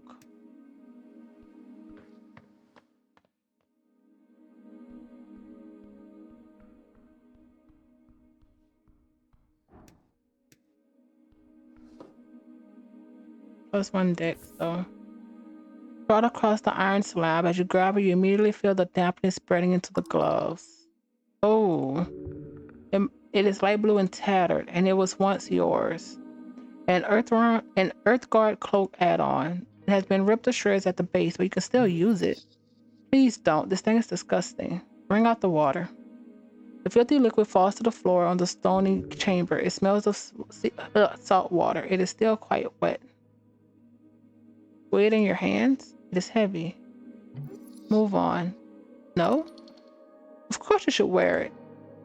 It is the perfect tool for any decent rogue and or ne'er-do-well. So what if it's a little damp? You have to wear it. I'll think about it. You search for the fancy red pouch of holding. The cloak easily slips inside into the extra-dimensional space with a satisfying slurp. I could fit so many items in this thing. Yes, you are very lucky. This kind of magic item can be upwards of 10,000 crowns. The Norvikian crowns, the main coinage. Currency inflated upon the years, upon Earth's passing. A meal is somewhere between 5 to 20. A cheap month's rate is 100. A spell book is 50. An average salary is up to 300. Average salary outside the city.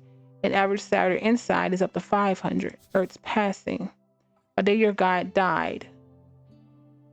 Norvik used to celebrate this with fervor when you were little, as many fanatics believe he will return if they hosted a truly legendary feast.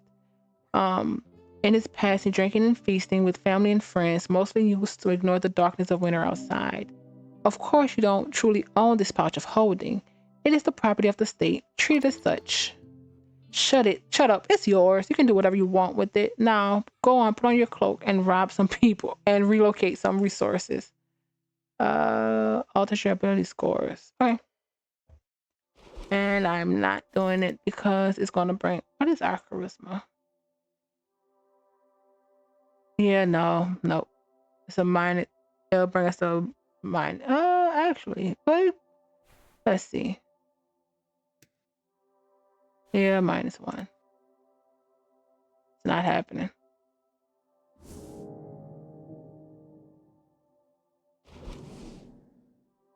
The only... Okay. Religion. Does it just add stuff?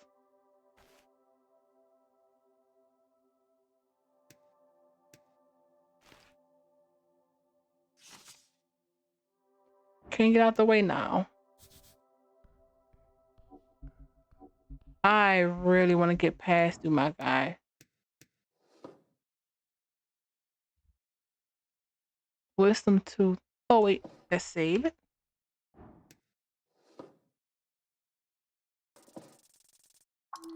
Oh, that's not good. Your fingers fumbling around in his mouth. Your grip over the fancy magical tooth slips and he bites down. Ouch. You instinctively move your hands away, but he still gets a quick nibble on. You're in his mouth. Cease this rummaging through undead malls, please. This is highly invasive behavior. Try to behave. I'm trying.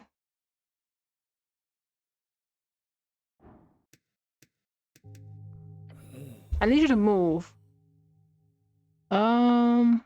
Are you a member of the undead? He does not respond. What is he doing? Something to clear a path to the apple pile. He's probably been able to add it for a while. Should I defeat him? Yes, it's only just. Undeads are not allowed. I'm gonna save it. Oh, we can't. Oh, can we do it again? No. Okay. Attack it. You deal with this foul creature. Encounters are turn-based conflicts where each participant takes turns in rolling dice and get actions. The orders are turned by the initiative roll. Now, let this scrambler get the jump on you now. Roll initiative? Of course, 6. And yeah. Fight. How are you slower than this damn zombie? The zombie that just stands there. No, he is reacting. It just takes some time. Your turn, show him no mercy. Dex.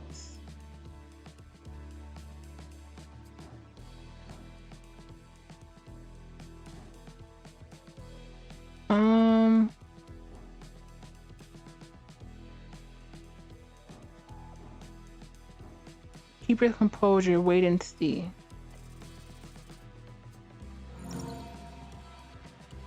You take a deep breath. Staring at the zombie's every move, you stay put. The zombie is hostile. His nip stacks around, the withered face now facing yours. He bites down on you hard. It hurts even through the armor. Okay, the zombie is off the hook. He didn't really do anything to piss him off, did you?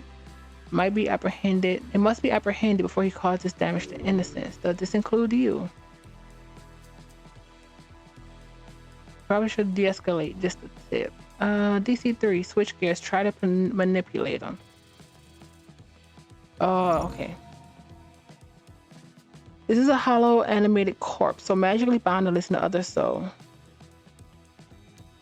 I'll try and give him orders.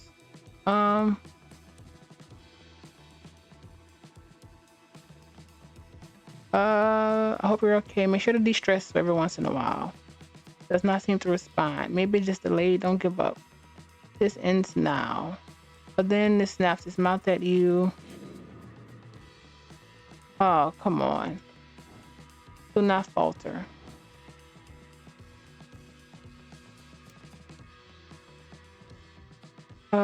Spell slot. I forgot it was a bonus action. Strength, finish this with a sucker punch. You can still take control. Oh, that was almost failed. Dominate this creature. Serve me. Domination. It stares at you. The erratic movement is replaced with ominous stillness. You got his attention. Now hit it again with an order. I order you to knock yourself out. The zombie stares at you in silence for a few seconds. Then it punches itself in the face. You stare at the now unmoving creature. Yay! A craven's way, but efficient. Let's loot him. Yay! I want the freaking tooth. Because it gives us +1 whiz. There we go. Weird, but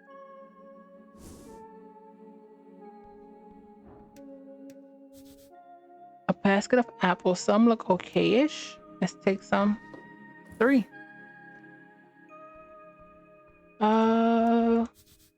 Almost empty box except for a stale treat in a pouch. Rifle. Take the crowns and the treat. Ooh. Slightly broken standard Earthguard blade. Didn't he tell us we didn't have? I will actually equip that because the tooth balances out.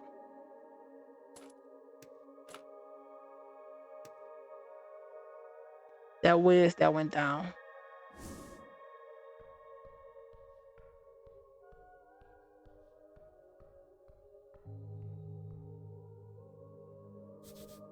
Imported goods. The receiver is marked 8WBT.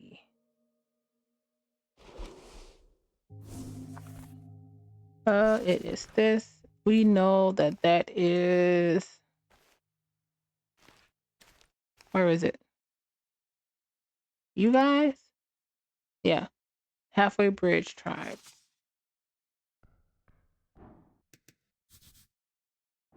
Filled with sand. Look at the sand. Filled to the brim is just sand. Inspect the crate. You notice a little marking on the back with the letters HBWT. Touch the sand. Slightly at the touch, it shifts slightly. But might not offer more. Go deeper. Fingers first. This one does not. Then you feel a tug, a grip. Wait,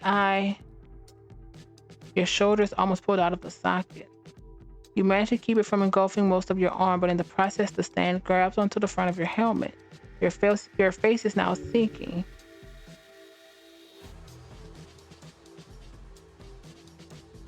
A sizzling groan fills your ears. Right. You grab the rim of the crate with both hands, but as soon as you put your entire adrenaline-filled arms to work, you feel energy being sapped from your veins. You are being sucked out of your skin. As you keep pushing, you realize you should get out at this point. However, you have to leave the helmet behind. You're keeping it on. You manage to struggle without losing the helmet. Yay. You grab the rim of the crates with both hands. The hazy noise of a head no longer filled with so much blood screams in your ears. I would not die in this crate. Filled with pure fires of adrenaline, your muscles creak and your bones crack, and it pays off. Within seconds, the rock hard grip on the sand loosens. Then it drops entirely. You swing your head back, filling your lungs with air as a trail of sand follows you. Within an instant, the sand snaps back into the crate. Not a single grain dropping to the floor. You stumble back. Glancing over the crate, you see the contents now lie still, like nothing happened. You should put on the lid to make sure this does not happen to someone. carefully put the lid back on. You take a very, very careful step towards the crate to grab the lid. Then you place it gently on top. Your job here is done. I have done a service to the community. Let's do...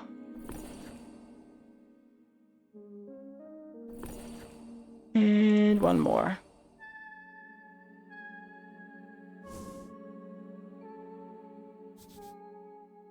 A glass glow, very common magic item.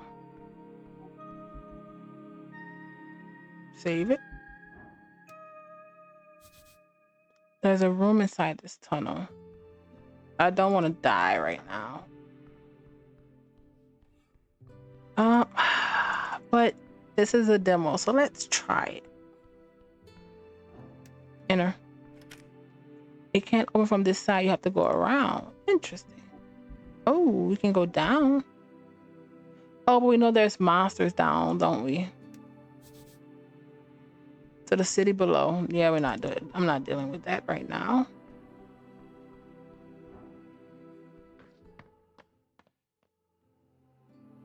Completing a major quest unlocks a feat. All right. Now, if we do this.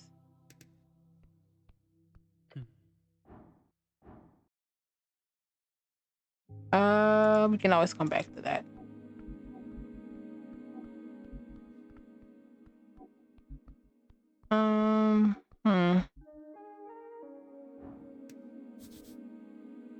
An unlocked chest full of strange rocks. Save it.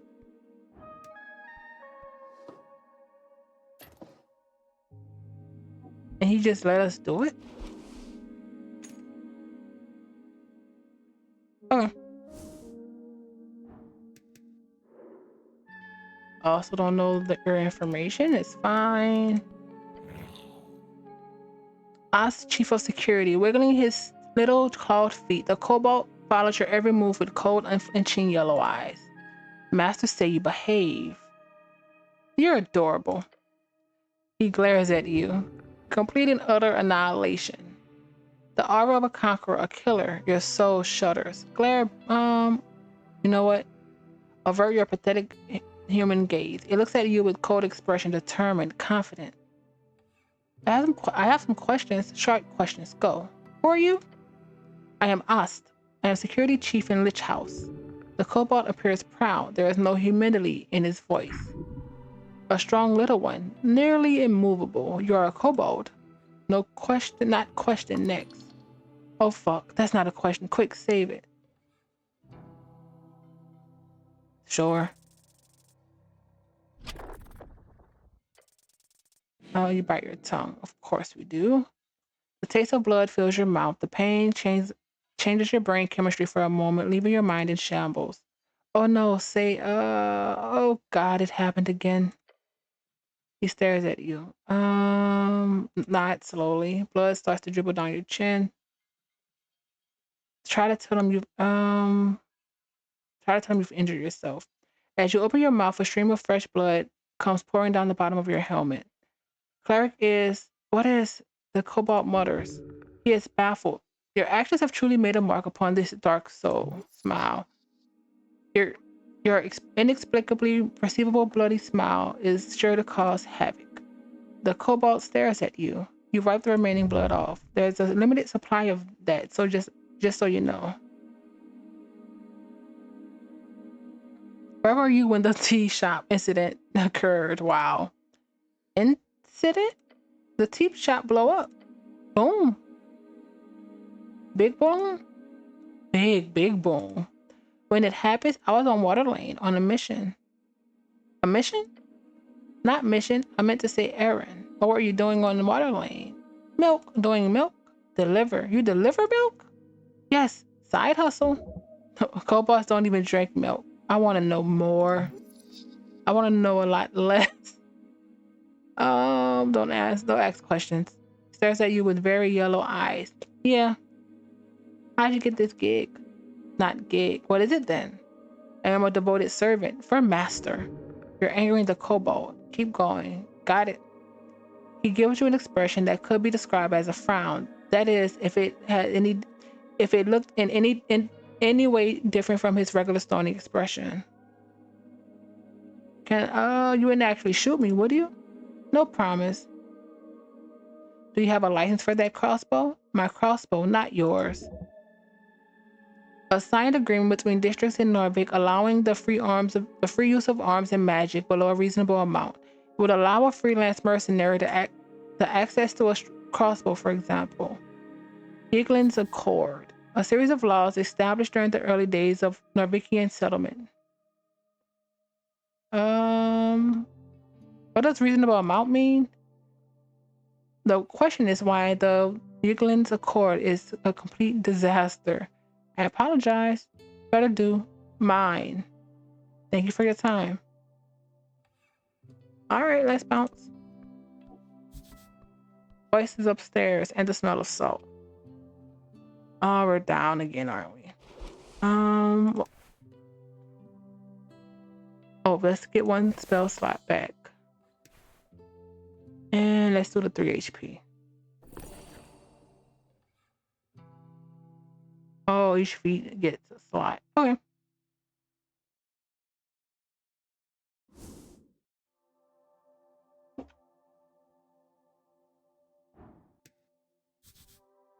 Smell of salt.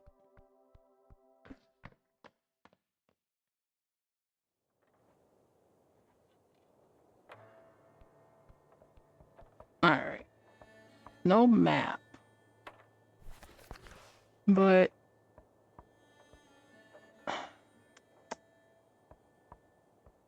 southeast Viscin Solaris. This is where we are.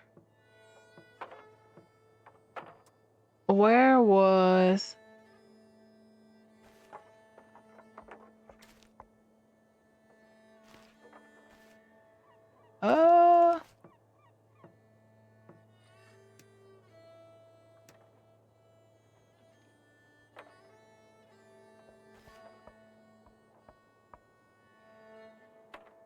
questing. First,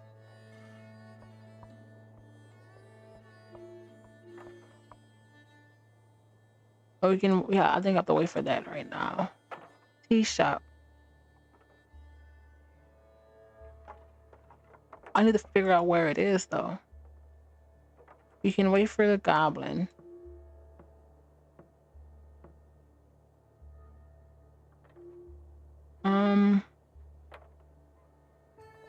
River Takey. So the tea shop in the river. The city.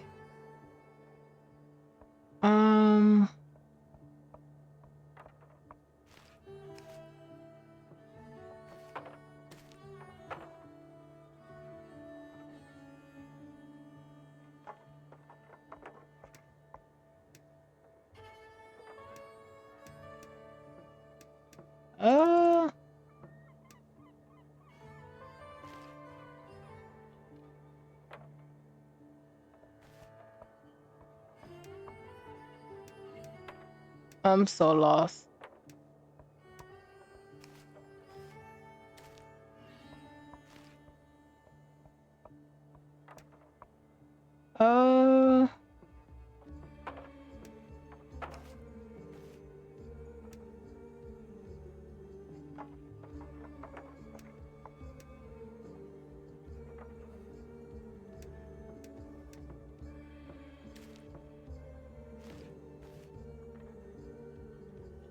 Guess we'll figure it out.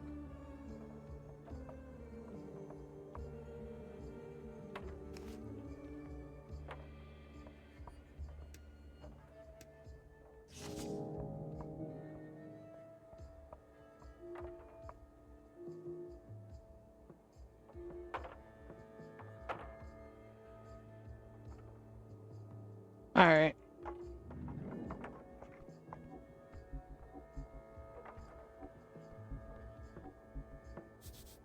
Men now work beneath Asgard's green banner. Something's inside the old vase. Take it. The art observed you with great interest, but I'll look at you in a sec.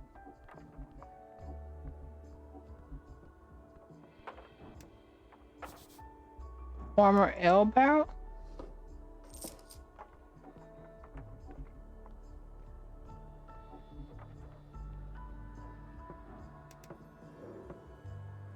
Simile and the boys.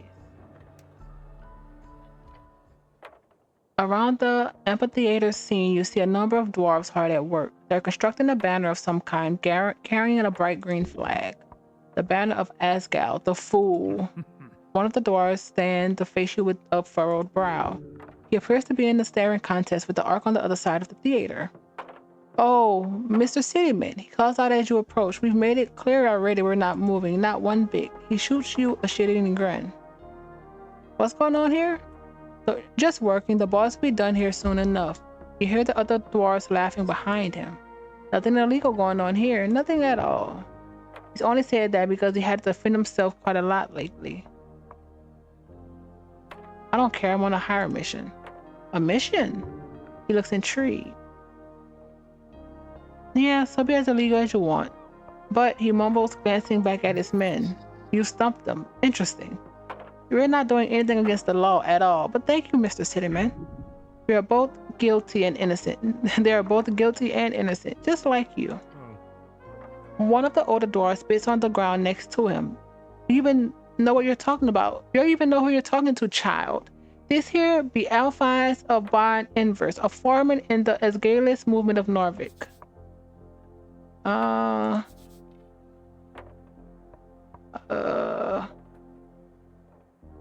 The Workers' Party. Cool. He's done more than all of you Earthguard combined, a true speaker for Asgard. Damn, that's a lot of good. Simile exaggerates. He gives the older dwarf the stink eye. I'm also not in any way proud of my heritage. Nobility is just a poisonous hierarchy. The dwarf, long history, really. Okay. Just wanted to make that clear. Don't mention that whole noble thing. It'll just piss them off unless you want that. About this Asgal. What about him? Asmok is a very controversial figure in Dwarven myth as well as history. Who is he? Is taken aback by the question. He's Asgal. Asgal the Great, the Kind, our liberator. Born at the beginning of the Divine Era, he is a disputed demigod and warlord of the revolutionary Dwarven legions. The third of the five, so it was something, divine, arcane, and the one we are in now. When the first gods were born out of mortal folk, and power began to entirely fall into our wonderful and fragile hands. So he's got it. Damn right. I've got to ask though, is this a religion? Most certainly not. He skulks in your direction. Is it a cult? I don't know who you've been talking to, Mr. Cityman, but let me assure you, Asgal was no god or demigod or anything related to it. He was a simple man with a dream of a fair and just society. Nothing more. Ouch. Sure, a sore spot. He is infuriated, but not because of you, but because he has defended the position many times. About the Asgal, what about him? Oh, we've already did that, but I want to do I like him, he seems cool. Like, he's Asgal the Great. The Kind, our liberator, I apologize. He is cool. Yeah, very. Never mind. He nods to you. Are you setting up a play or something? A play, he spits on the ground. We're holding a rally for the cause. This evening, workers against Tolstad will gather to hear the word of Asgal. He turns towards the ark, and no one's going to stop it. You hear laughing coming from across the theater. Papers? Al falls. He grumbles and turns back to you. Say, so what do you want? Well, so what's the problem? He shakes his head. Where do we even begin? So it is forenoon. I get the lads together, and when we arrive, that accursed woman is standing there. The dwarf shudders. She starts complaining. He reaches for something in his pocket and takes out some documents. We show her the papers, and the papers are no good, she says. Ah. Real convenient, I say. No, there's nothing wrong with these papers. We are in our right to speak out against tyrants and borers. They are? Bureaucracy? Check the papers. Surely the dwarves have screwed up somewhere. So she's wrong about the... I have some questions. Fine by me, Mr. Cinnamon. Can I see the papers? He gives his component a glance. Why? Construct the argument as to why you should get the papers. Come on. Yes. Just tell them you're an expert and that you're on their side. I'm an expert. Are you now? Yes. And also I'm on your side. Louder. Are you now? Now hit him with, and I'm your best shot at getting out of this. He grumbles. His eyes go from you to the arc behind you. Fine. The dwarf sighs and grabs something in his pocket. PPG documents. He hands over the scroll. I trust you with these documents, City man. Tell me we're in the wrong, I dare you. Because we're not. The older dwarf joins in. Take a step back and check it out. Let's see what is actually going on here. You can examine certain items in the inventory to access unique dialogues. Okay, I'll take a look. I don't know if I want to go too far.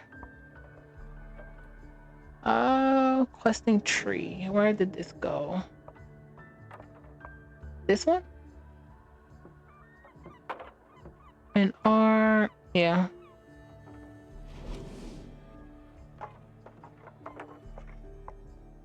Oh, here it is. A formal permission of public gathering is contained a lot of legal nonsense, making it difficult to parse. -1 int, -1 whiz. Examine it. It is quite light, some kind of magazine paper. Unrolling it reveals a short statement about a political rally at the Circle Square. Okay. Oh wait. Preceded. Permission of public gathering accepted. It says in big letters at the bottom, followed by a signature, Toll State Magistrate Nicholas Darrow. The actual text uses an archaic and typically bureaucratic writing style. Highest position beyond local magistrate. Have I seen this kind of document before? Never. There must be rare. Examine it. Why did we go up one? R+1. Oh, that we almost felt that. You can scan the text again, checking for a spelling, phrasing, and terminology. It's perfect, not a single error, except the date. It says that rally is supposed to be held on the 16th. This document is perfectly legal, but it's expired. Look at the dates. Yep, it's expired. It is not. I don't stop looking.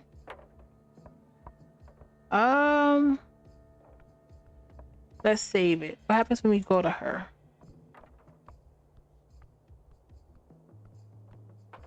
Why didn't you just tell them that it was expired?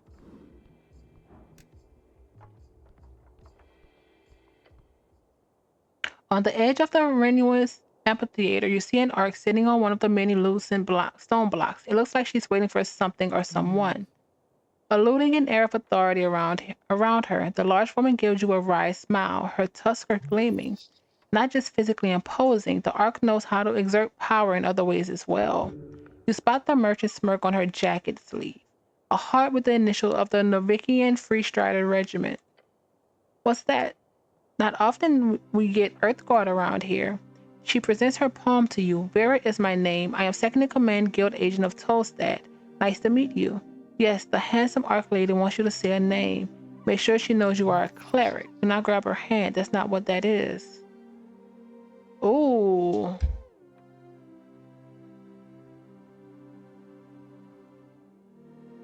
Why would I say him?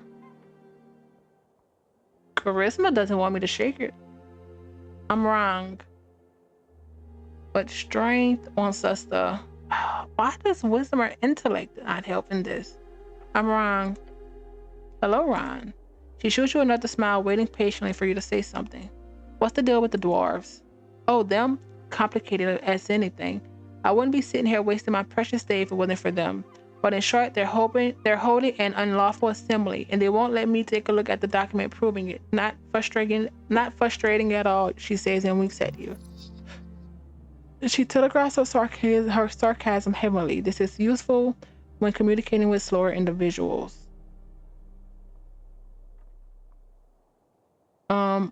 Explain to me in detail from the top. The words leave your lips as if you've spoken them 100,000 times. It's all just an inconvenience. Her eyes say a pain in the ass. Circle, square, conflict added. We already knew that. These lovely Azaglas have decided by themselves to hold a rally here on the lovely little circle square. Unfortunately, they need a permission of public gathering or a PPG. It needs to be approved by the district council. They do not have a proper PPG. You picked up on her use of the word proper. What does that entail? Proper. She scoffed. It's marked for last week. It is expired. But could you believe her? She's not lying, but there's something else. And you're just here because simple, really. The dwarves are ignoring my call to disperse, so I am here as a witness. If they do not leave by sundown, they will be fined and or arrested. Why don't you just come back at sundown? I would if it wasn't for the fact that I need to witness the entirety of the trespassing. Since they were served during the morning, if they do not disperse by sundown, they will be inflicted with the entire day's worth of fines. I'd be an assistant to it, I'd have an assistant do it, or a secretary, but we're stretched thin as it is with the election coming up. No, I'll just sit here and smile politely. Let's move on. Arrested by whom? She gives you a small grin. You, perhaps. The monopoly of violence here on Toll State is more of an oligopoly. Oligopoly. It would be a roll of the die to see who gets employed to handle these rude dwarves. Maybe some goblins? The city of Norvik also allows us to employ mercenaries for extra legal enforcements, but the company likes to avoid that in most cases. As you can imagine, mercs tend to lack that finer touch. There's something shady about this.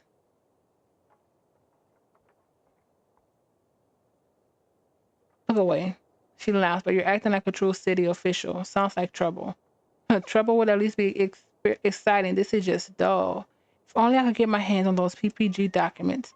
Then I could simply hand them over to the city and go home early, or rather head back to the office and complete the draft for the marketing meetup. Sorry, I got a lot on my plate.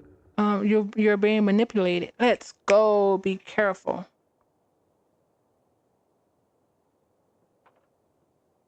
I'll solve it. Wouldn't that be something that you could just swoop in and save the day? We'll see. We will, sure. Leave.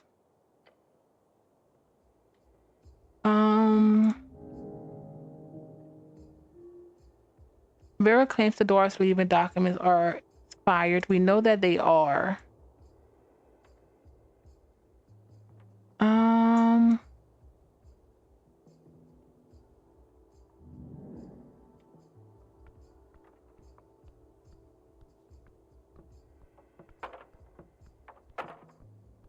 Okay. About the rally? Isn't it a bit macabre to hold a rally on top of a morgue? Morgue? The dwarf grumbles to himself and glances over to the Lich House stairs. I thought it was a dentist. Fair assessment. No matter, the Asgard movement is not afraid of death. You hear laughter from the orc behind you. Big words, elf eyes. The dwarf grits his teeth. Damn orc. So what's the rally about exactly? Guilds. For decades, there's been a collection bargaining between the Norvikan workers and the city guilds. Say what you want about Earth, but he keeps a tight leash on the upper class of the city. Damn right he did. Yeah, but look, it ain't the same since his death. The free striders have burrowed into every darn power structure, from paperboards to bookbinders. In less than a dozen years, salaries have stagnated and prices have gone up. They said free striderism would make the city rich. I said it's people poor. We need change. So you're here to convince a bunch of Toll State workers to vote for the Gayless Party. More or less, yeah. But it's also about the spirit of community. Together we can fight against the purchase of our labor. Alone, we are as brittle as a twig. And the older dwarf pipes up, a twig in the wind. No, that's not good enough.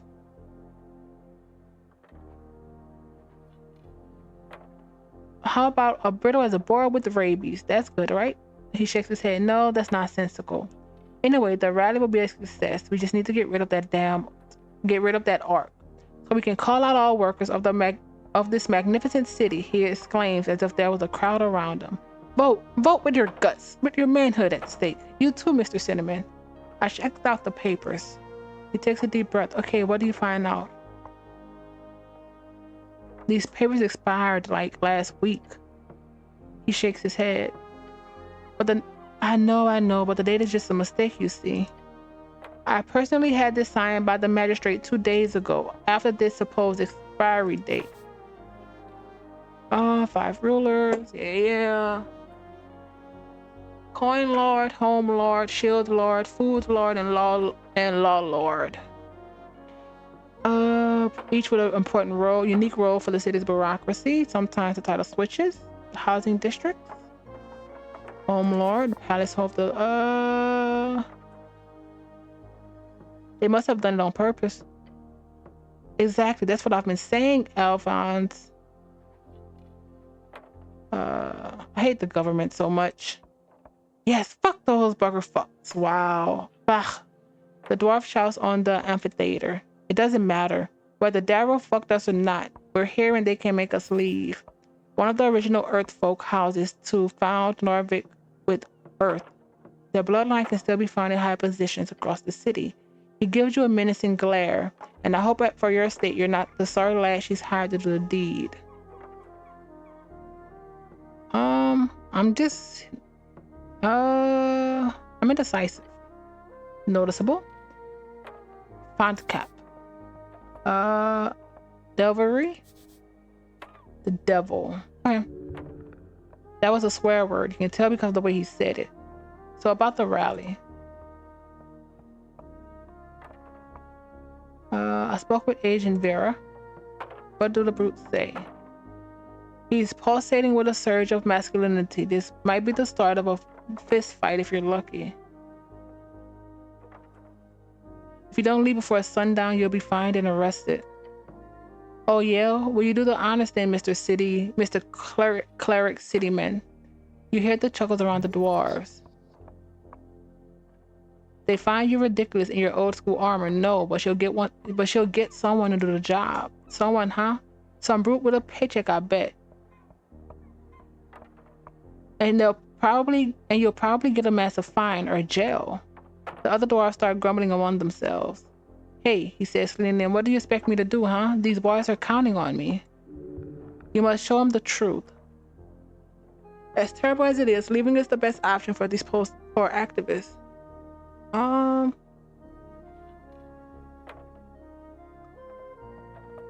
Let them deal with it themselves. Pascal would be proud. But please leave. Yes. You search the possible things you can say to narrow it down. The dwarf is clearly in a sensitive situation. He needs to appear as a strong leader, one standing against tyranny. You must show that you are on his side in this battle against oppression.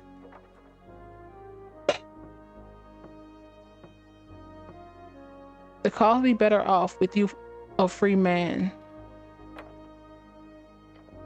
You see starting to swirl behind the dwarf's dark eyes. He turns to his company and raises a hand. Boys, we're leaving. Disgruntled as they are, none of them complain too much as they pack up their tools and grab their yellow banner. Before setting off, Alphonse gives you a stern look. You're a strange lad, but I see you're nothing like her. If you want to do some real good on Tolstad, then join us. Find us down on the crossing. He nods and walks away with his gang of unhappy dwarves. Finally got rid of them. Phew. Let's talk to the Ark again. Head off. Okay. Ooh. Behold. Nails beware. +1 con. This gives us... You know what? This doesn't... Yeah, let's do that.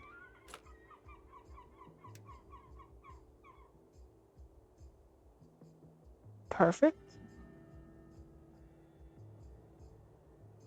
Advantages in situation where you might need a hammer.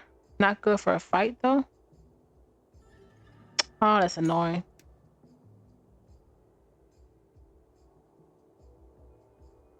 Lightweight, crop quality makes you feel like a big man, broken in half, but if you lean tactically, you can hide that fact.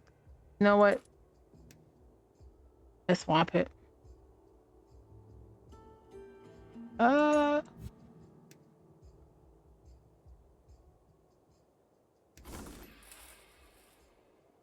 One item found at the bottom of the pouch. Okay, I got it. Okay. Where does this save it?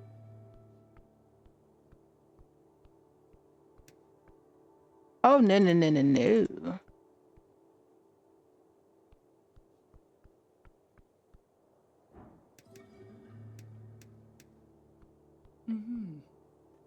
I have to say, with all due respect, well done, right? The dwarves. Oh, yeah, I saw the whole thing. The whole thing? So that's how you handle them? By resolving it with a few kind words? Won't say that's not impressive on its own, human. It was in its right to be here. She laughs. I have yet to be convinced. One day you will understand. Her smile fades. We will see about that. Good day, cleric. Did the right thing. Confrontation feels bad? Constitution? Nah, it's just you along in the circle square. What does this look like? Oh, take root.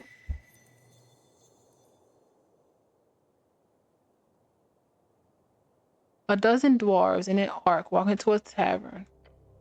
The arc turns to the tavern keep and says, "Hey, give me a large one." The tavern keep says, "Please don't turn this into a joke. There are real people we're talking about. What's going on here?" Let me continue. So the dwarves go. The dwarves have struggled as a minority for decades. They deserve respect, nothing less. A political struggle is never a joke. A true statement. To lighten the mood is to ignore the very real pain in our realm. Whatever, look. The gist of the story is the Ark is hard at work improving this shitty little city.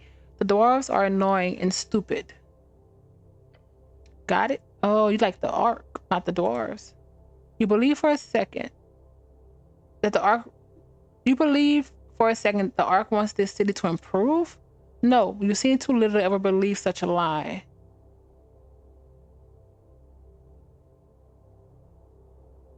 This is some kind of debate, huh? Kind way to put it. The revolutionary free strider will bring freedom, democracy, and riches to Norvik. Last part being the most poignant, which was riches. Let us focus on each one of those points, one at a time. Oh, come on. Freedom. Free Striders rule would entail joining the Free City Alliance. Local politics would be focused entirely upon serving the core cities in reeds and the interests of the trade company. Democracy. While it is true that they initiated the move towards the universal suffrage, the Free Striders are known for both ruthlessly pushing propaganda to vulnerable folk, as well as just straight up buying votes. This is fact. Ridiculous. Riches. They might bring a lot of money into the city, but it's only going to the factory owners and already rich folks. Yeah, because they actually work. This is silly. This is silly. Without free striders, you'll probably be a farmer. Who the fuck wants to be a farmer? Farming is good, healthy work. Don't change the subject. Do you two ever shut up? I'm surprised wisdom not going against intellect right now. Not really. Alright, I made a decision. You must retain the spirit of the Hegelian revolution. After completing a side quest, you can allow it to take root in your mind. When doing this, you must make a choice between available feats. Take a deep breath and stand up against the ever-growing wave of capitalism. You should choose Hegelian spirit and speech. With this feat, restore 1 hit point for every hour that passes. Greed ain't so bad. To be able to unlock a better life for yourself, who wouldn't want that? You should choose Money Talks. With this feat, you gain 50% more crowns on pickup. Oh, that's freaking cool. But Hegelian spirit and speech. You've chosen well. True harmony comes from being in tune with your fellow folk. The dwarves say it is in the good way, the egalitarian way. Feels like you restored some conflict in the world. And we leveled, didn't we? Questing line.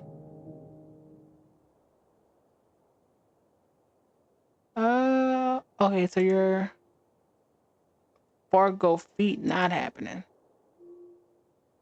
Oh, there it is.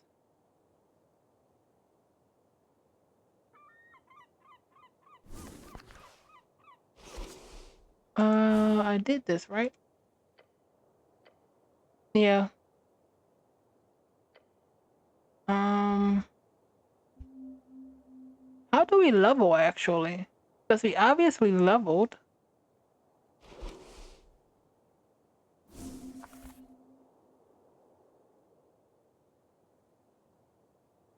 Huh. There we go. Level advancement. Level 2 reach. Ability score +1. Hit points +5. Hit dice +1. 1 first level spell slot. 1 second level spell slot.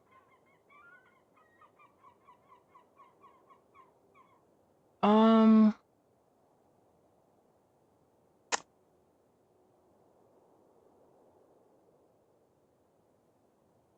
really like Wiz. I think Wiz and Int are very interesting. Let's put in Wiz to give us a.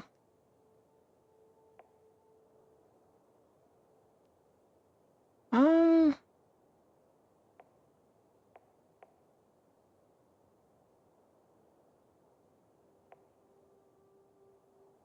Uh.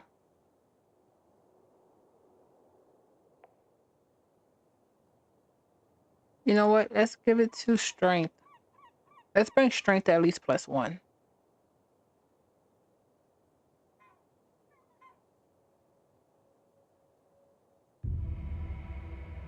Oh wait, what did I just do? What just happened?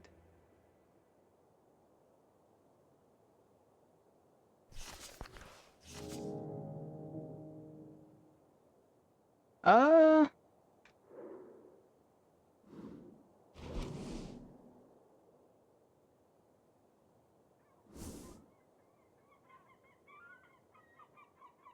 Um. I legit don't know what I just did.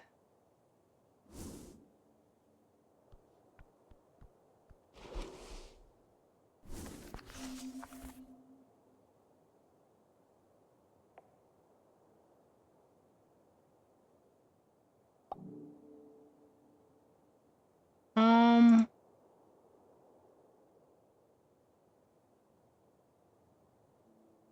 15 to 14.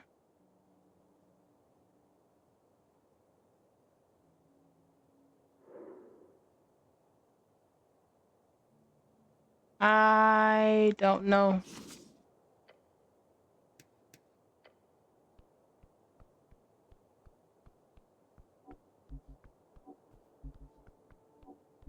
What's that?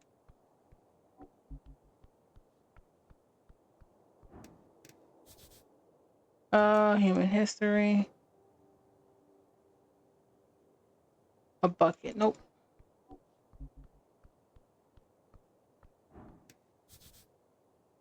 Rising pillar.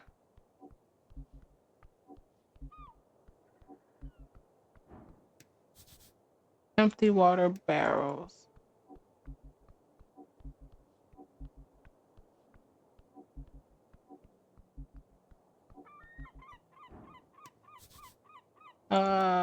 Let's see. Uh, do not. Do not. You did not just it. Let me get this clear. You find yourself on the pillar road. You see a Chromidian tree in the bend. It's been out there for God knows how long. And you think to yourself, what in the hell? I just eat some trash? Calm down. It is not trash. What is in the trash? Yes, it was in. Well, there you go. You're officially a trash eater. Good job. But I recover from this. Sorry to say, but you officially crossed the line dividing man from bum. You really are a bum. Um,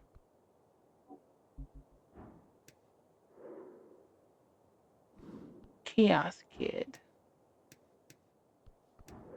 I literally inventory.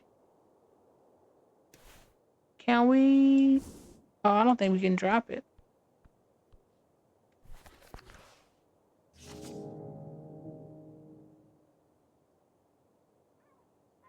Um,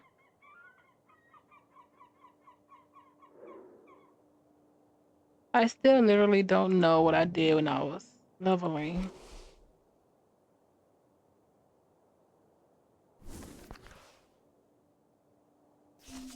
How long does Shield of Faith actually last? Uh, up to 1 hour.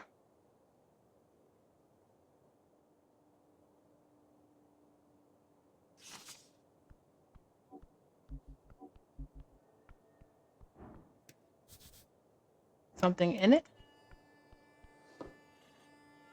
A shard? Something else in it?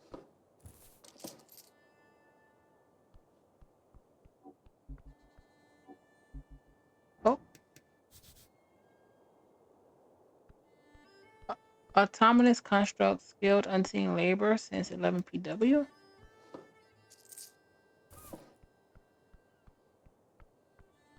All right, let's talk to the kiosk kid, which was a background for us we could have done.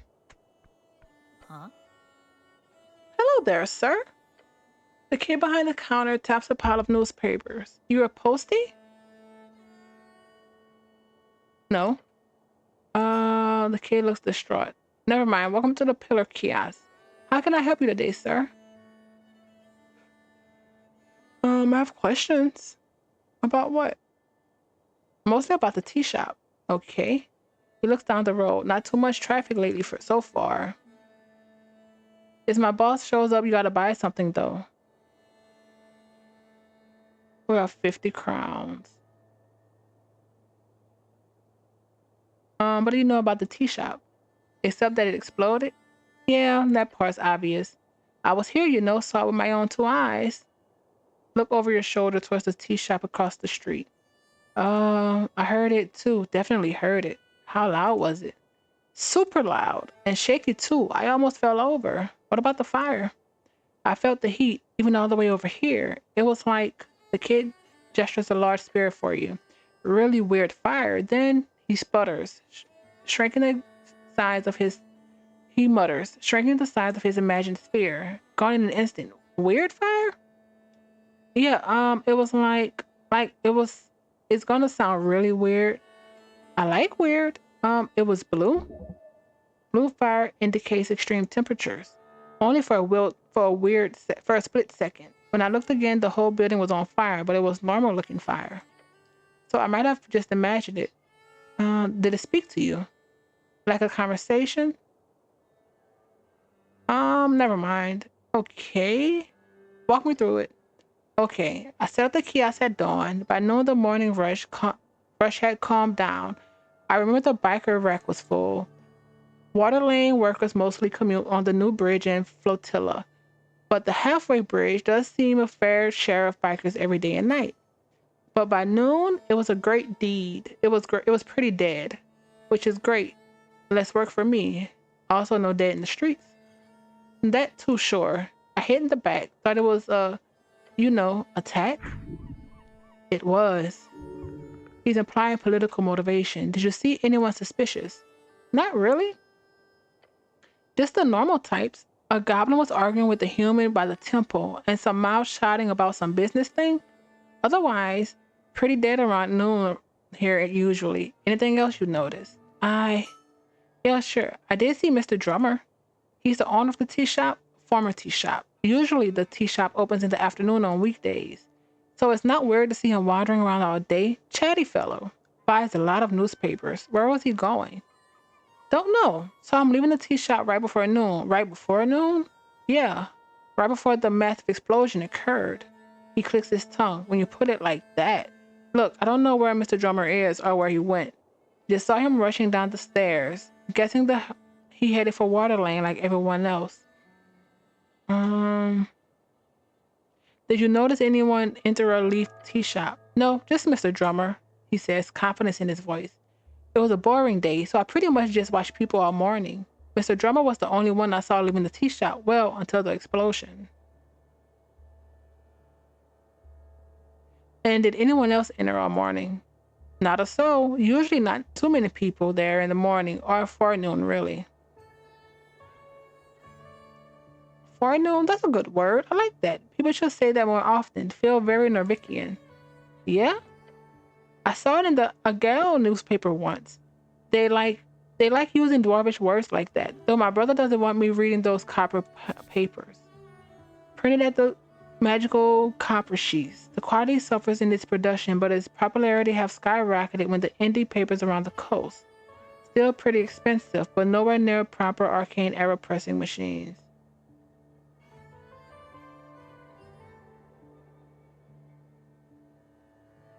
Keep reading Asgal content, kid. Don't listen to your brother. He's probably a fashion. Wow. He nods along. Anyway, about the tea shop owner. Yeah? Did he act strange when he left? Just in a hurry, maybe? Saw him shuffle towards the stairs to Circle Square, probably heading towards Water Lane. Why a Water Lane? It's the only place to go? Either that or the Goblin Square or the city below. I don't think Mr. Drummer is a city below type of bird. Are you sure you saw him? Absolutely. He went downstairs to Pillar Crossing. That's all I know. That's all I saw. Is he trying his best to remember? He is trying his best to remember. I've been going over it in my head. Pretty shocking stuff. He's just a kid. Shouldn't have to deal with such terrible things. Can you tell me about the owner? Mr. Drummer's our customer. Seems pretty nice enough for a bird folk. A passively racist comment. I heard he hangs out at the Sphinx a lot, and that he's got connections with all sorts of folk. All sorts? Politically. Asgals use the tea shop a lot. I've got some buddies involved in the scene. I said about the tea shop. About the owner of this kiosk. My boss, the Lassos. He was a pretty decent merman. He's a pretty nice merman. Where do you want to know? Merfolk, a male merfolk. Mermaid. Not always female. Okay. Your boss is a merman? Yeah. He's in the river a lot, likes fishing. Oh, can we speak to him? What does he do around here? He stalks the stall usually really early in the morning. Beyond that, I think he just does other stuff. He owns a bunch of properties around the city, so he's usually pretty busy. What does he pay you? I get around 5 crowns an hour. That's a really good salary for someone my age. Good work, kid. Thanks. My brother taught me to negotiate. Huh. As long as you feel like you're selling your labor at a fair price, just remember to stay vigilant. Sure? I don't really know what that means, but yes, absolutely. He's trying to avoid the subject to not cause you to be more aggressive. Can I speak to him? I guess he's not really talkative, but he usually fishes around the kiosk in the afternoons. That's his only break from work, I think. But don't tell him I told you. I got some other things I want to ask. Let's buy the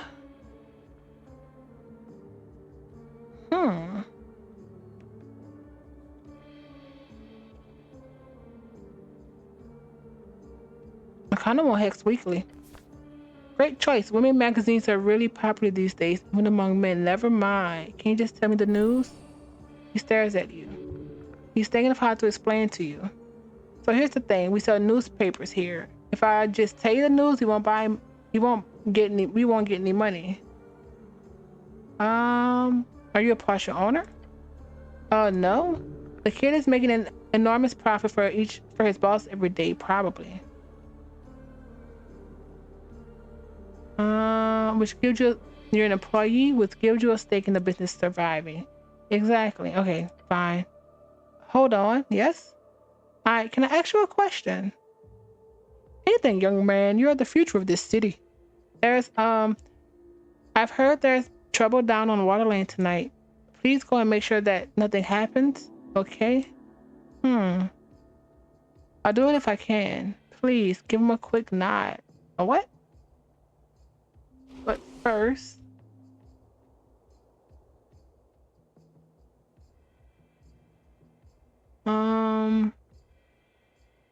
also it did go. Okay.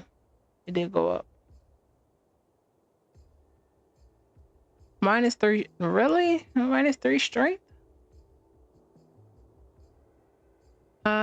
Focus on the home, family, and lives of women, providing them with health advice and hints on how to feel good at any age. You don't get much out of it, except maybe a better understanding of the female perspective.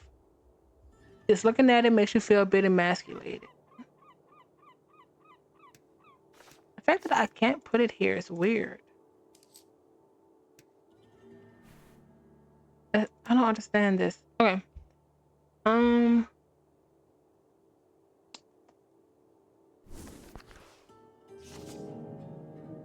Where did it go? Where was this one maybe? Yeah, young and dumb.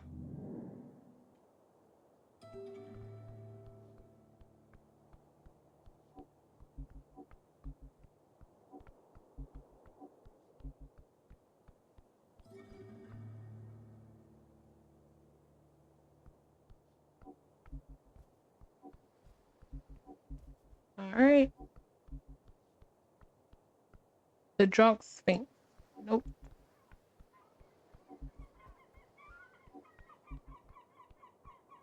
Are you the merman? You are the merman. Safe. A large merman sits by the sea. Cleric, he says, without acknowledging you further. His voice is deep and bubbling. I am indeed the cleric. He leans a little further. You lean a little further into being a cleric. He does not take his blue eyes off the city horizon. What are you doing here? I just thought you looked interesting. In what way? You're a merman, right? Correct. He looks at you with a pair of deep eyes. The Lassos is my name. Thou Lassos is my call. You stand in my garden. Your call? My name, he enunciates slowly. You live here? No. I don't appreciate the city visiting my property without a heads up. I apologize. Good. But while you're just standing there, keep an eye on the second pole. You want me to fish with you? Yes, be useful. It says we ain't got time, but maybe it could be a little useful. Sit down. He nods at the second pole. Look at it. You keep your eyes peeled on the tip. They come in waves when it happens. It's quick. Put a pole a little. No, let it be. It's set up as it should. Okay. Good. Fishing is about patience, cleric. You need to breathe and takes a deep breath. Stare at him, slightly shaking. And watch. A professional, eh? You work for the river guiders. He raises a thick eyebrow in your direction. No. So what do you do then? I operate facilities, apartment complexes mostly. He appears uncomfortable. You're a merman who's a landlord. He takes a deep, heavy breath. A merman landlord. You are not the first to comment on it. Have a laugh. I know I'm very witty. The merman clenches his jaw, his facial muscles twitching. He grumbles through his teeth, very funny. He reaches forward and grabs the pole, grabbing it from you while continuing to fish on his own. Oh. With a stern nod, he sends you on your way. Son of a gun.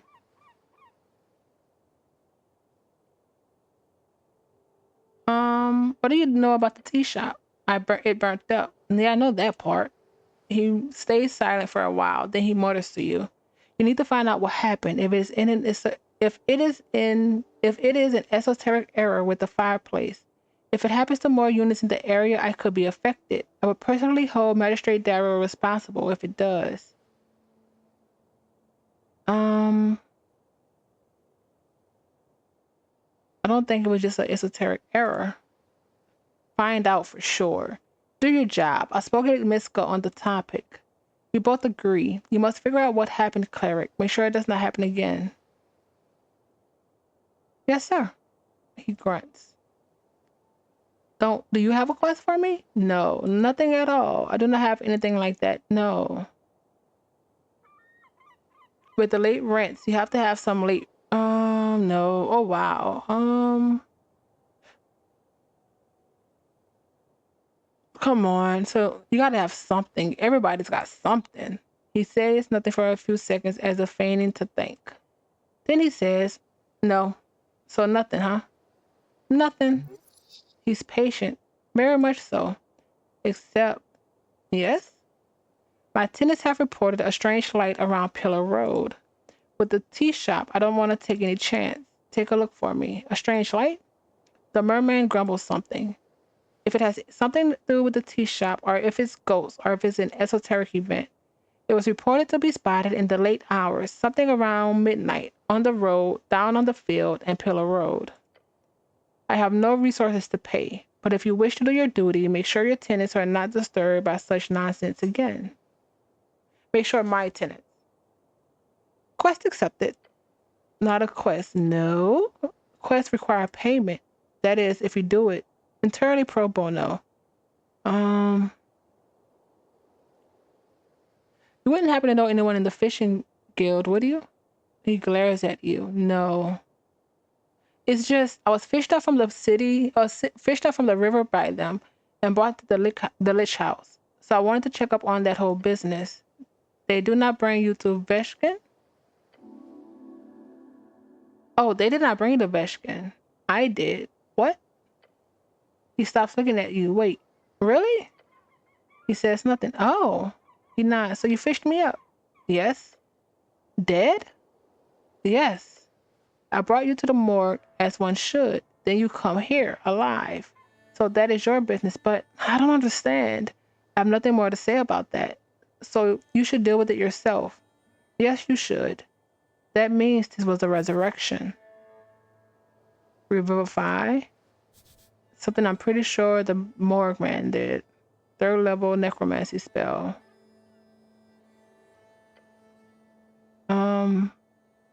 So I'm a zombie? Yes, in a spiritual sense. Merman focuses on his fishing. So who are you voting for? I'm voting for the Free Striders.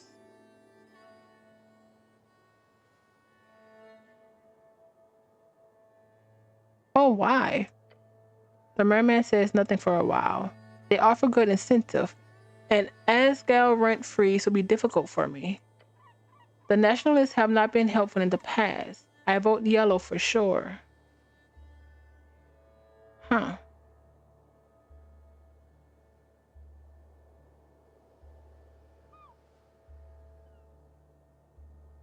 Wow.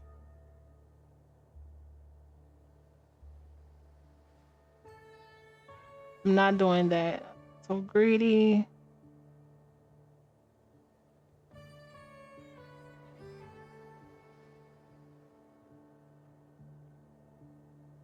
Um,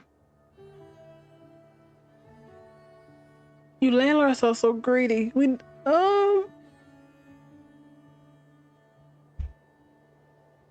You should, that's great for you, not me. I don't actually vote at all. I'm an apolitical person. That means you don't have to dislike me, he grumbles. Right, he did not ask. I have some personal questions? No. What do you mean, no? No personal questions. Okay, fine. You're not allowed to ask me any personal questions either. Telia. He sounds tired and sarcastic. All right, thank you, citizen. What's this? Highly interesting. An entity. Oh, the freaking. Well, it's this apple here already.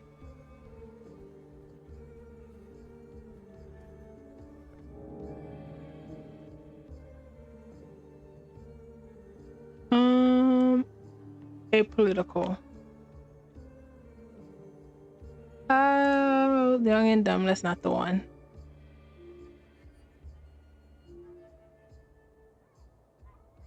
Or tea shop.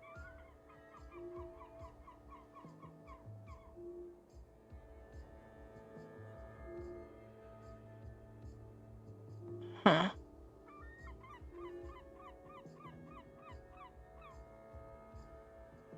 Okay.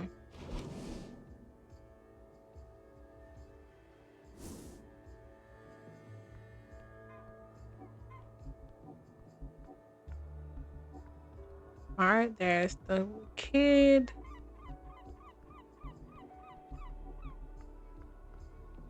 The eye of Oot. Oh, it's just the serpent. The perch of Norvik.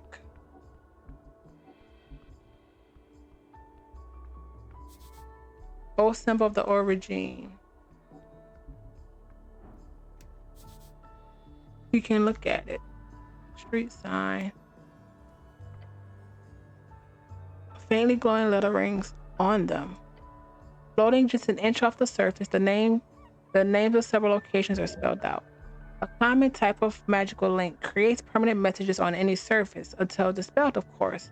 This appears to be the most advanced kind with a magic mouth-like ability. It can react to your commands and reshape temporarily.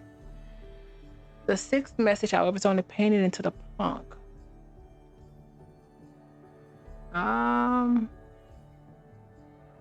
Let's leave.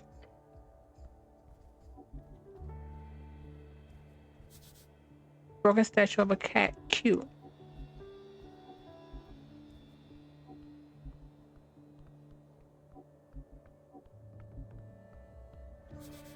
Corner of Norvik still standing in this great era.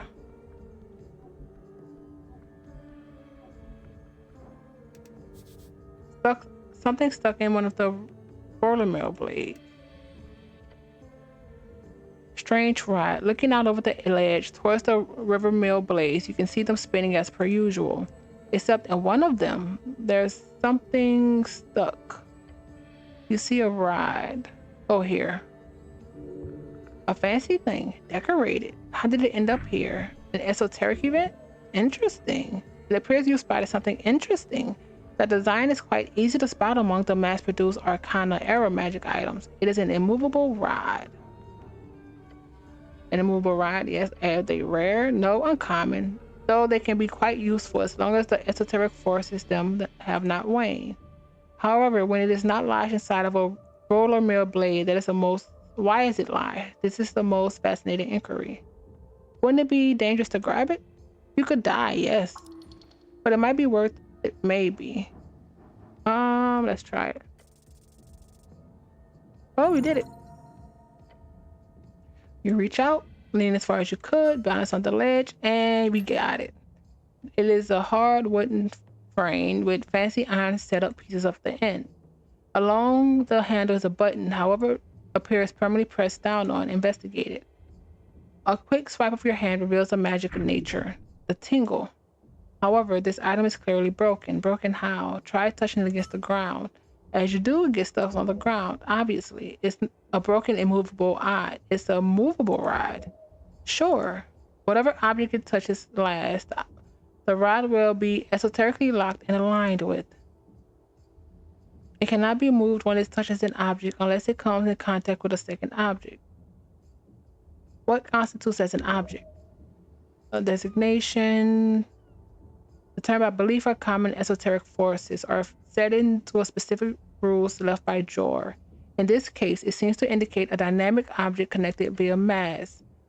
Were you to reach out your arm, the arm will be a new object. Were you to place that arm on the ground, it is now a new object. It is not a new object. But were you to, for example, staple the arm to the ground via pittance, then it could be potentially considered as part of the ground, depending on how harsh the defining process are in this particular case. Either way, there's no real use in defining either roles right now, but it would be interesting for further study at a later date. Guys, the blue one talks a lot. It is just a magical stick, simpleton. So what can this be used for? Used? Oh, nothing. It's quite literally a useless stick. Really? Well, if used very carefully, it could be a bookend. Was it worth it? I mean, It is a cool stick. It's a very, very interesting stick. This could never be that. Those can never be bad. Right. +1 to Dex.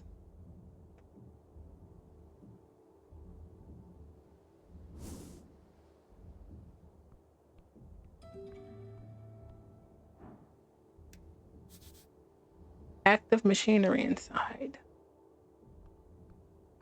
I'm trying to find the freaking.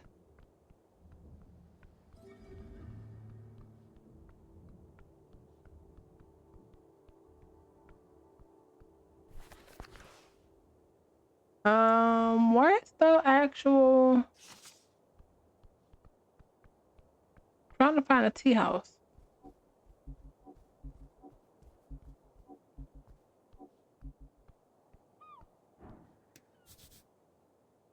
Darrow House, Tolls Route.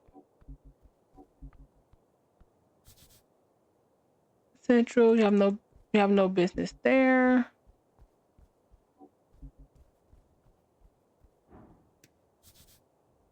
The noise below is deafening.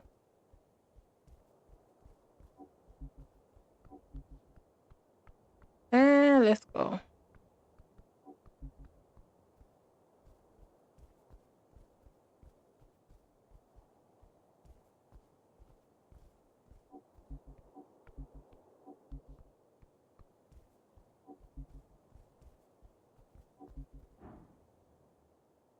Can't reach that from here. That's fine.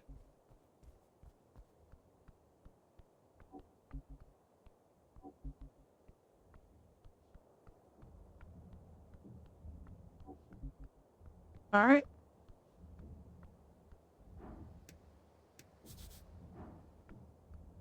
Not available until Nest Fest. That's funny.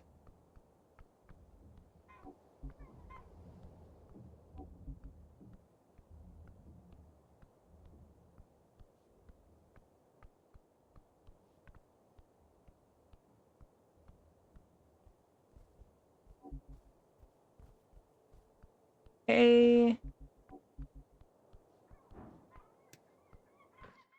We can enter this. Temple of Earth. All who pass are something. I see you, but I prepare. So we can do 4 now. Yep. Sure.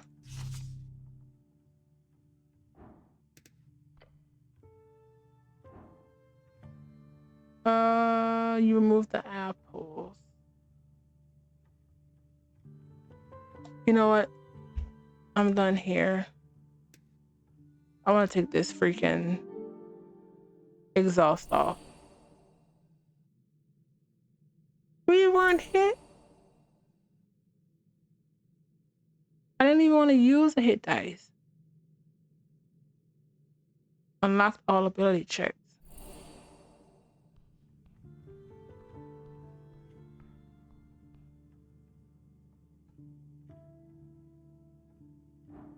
Okay. Engage. The ballot boxes. Let's leave.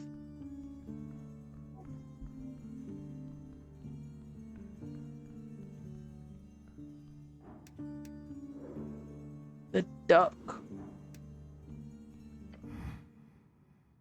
A dark iron cane of a man sits atop the temple steps, his face obscured and axe strapped to the back. Thick axe, heavy. Are you alive? His helmed head is slumped downward slightly. Hello? No response. My good knight, say something. It fills your ears. The knight is moving ever so slightly. His head turns. Your name, soldier. His voice echoes out into the open chamber. Pure dread. I am Ron. Right. Oh, his head slumps once again. Speak your mind, soldier. Who are you? He is silent for a while. You feel slight breeze passed through your armor. The duck. Excuse me, I am the duck. You should be proud of your name. The knight does not respond. He does not wish to share more. Who do you serve? I serve, he says, trailing off. Radiant. Yes? Once again, he turns to look at you. The darkness within his helmet seeming to reach out towards you. As if gripping, failure. As if grabbing hold of the very air, you feel everything growing cold. I serve nothing. What do you know about the tea shop? Not much. He'll talk. Why? Not like you can threaten him exactly. Do you have any piece of info that would help me? He goes silent for a while. A man passed through the halls below. Civilians do not pass here. Past the crypt's entrance, through the goblin's domain into the southern caverns. A man? Dark hair, silk cloaks, headwear, dressed in yellow. What's past the crypt? The roots of the goblin's tree. Then more tunnels, the southern tunnels. Then the sewers. How do I get there? There are paths. Most are trapped. Once you get there, the alligator might know more. His grounds are near alligator. I need to speak with animals. His rage is endless, his appetite growing. Do not anger him. He won't speak more about this horrific creature. The knights look down, waiting for your next question. How do I get to the city below? The goblins use their passage below Biscuit Lair. Right, the staircase by the apples where you woke up. There are many ways down, but the passage in the chamber where you woke up, that could be a good place. This is the safest path. So deep dive like some spelunker. Yes. Thank you, good night. He is quiet. Has he been ordered to answer your questions? This feels forced. He likes you. Oh, that is a failure. Where were you at the noon of the 21st? Below. I need more than that, my good knight. The walls shook in the crypts. I was on patrol. I was not in a position to perceive any misdoings. There are thousands of tombs and crypts scattered below this ancient metropolis. The city below is endless and most of it stands unexplored to this day. Wait, what were you patrolling for? He is silent and still for a moment. I have my purpose. As do you, soldier. Do not pry too deep. Noted. He places an iron hand on his knee, waiting for the next question. There is a firm yet gentle reminder that he could crush you in an instant. Did you see anything suspicious about the explosion? No. You sure? He nods slowly. Okay. Where did you get that cool armor? The knight sits completely still and does not answer your question. I think you're amazing, my good knight. No response. This creature holds no grudges, yet his hollow disposition taunts your senses. What? You feel invalid next to this man. You must learn from his ways. Attempt to have a firm discussion about masculinity? Ooh, that was almost a loss. He sits there ready for a good talk. Stare at him. The knight shifts slightly, his armor scraping against the rock, breathed heavily. The knight turns to look at you through his helmet. A little more. Wait a bit longer. Soldier, your presence is unwanted. Present your query, then leave these hallowed grounds. Can you teach me magic? No, he mutters to himself. I do not have time for that. Are you a cleric? No, I am a warrior. Do you know magic? Yes. Do you have any spell scrolls I could have? He slowly grabs a scroll out of his pack. Ooh. Inflict wounds. I don't want that. Spell with power. Memorize it, soldier. Already did. Grab this. He lifts his head. The darkness through his helmet shifts at you. No. Memorize it. I told you I already did. Points at your temple. I'm quick. You. He nods, then lowers his head. You earned his respect. Good. Your ability to memorize spells instantly is an incredible talent. He should be impressed. How does one become a true warrior? A warrior. The knight places an iron gauntlet upon his knee and leans forward. A whispering wheeze escapes the slits in the helmet. Serve. Until the coast fall in on itself, until joy breaks the veil, and every god rips and tears our reality into shreds. Serve well. Serve loyally. That is what a true warrior does, no matter what. The wheezing stops. But what if someone serves evil? He shakes his head slowly. Place not the choice of morality into the hand of the one who swings the axe. Truth of alignment lies entirely with the God soldier. Do not forget that. He lifts his head and clenches it. Wait, who do you serve again? Viskin. Who is Viskin? He moves his head towards you. No, that is not Viskin. Okay. The Mortician. With a sudden force, the Dark Knight slams his axe on the ground. Darkness creeps through the hall. Within you. Do not speak of that soldier. Just not. He returns to his still position. Do not. The knight is now waiting for another question. Luckily he didn't kill you. Why are you loitering here? Oh, crap.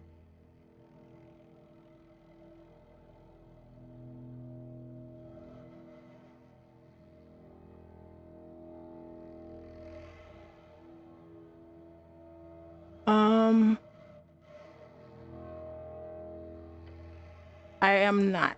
The cold voice. What are you doing then? I am on my off hours. You earth folk. No response. You don't call, this don't cause any trouble. Some metallic creaking is all you hear from the night. Your manhood is definitely tiny in comparison. Okay, let's leave.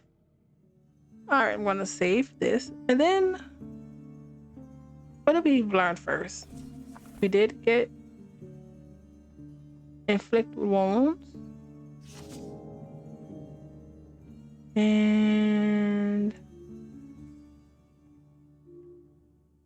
owner tea shop.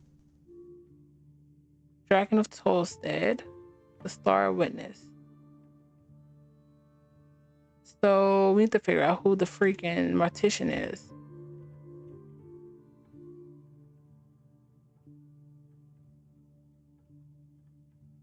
We have currently asked people unsuccessfully. That's fine.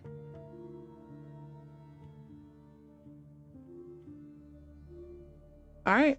You know what? Let's leave this. Let's end this here. This is honestly a very interesting demo. Story is fun.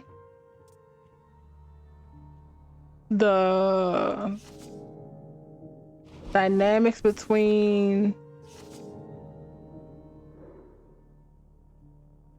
the attribute personalities are fun.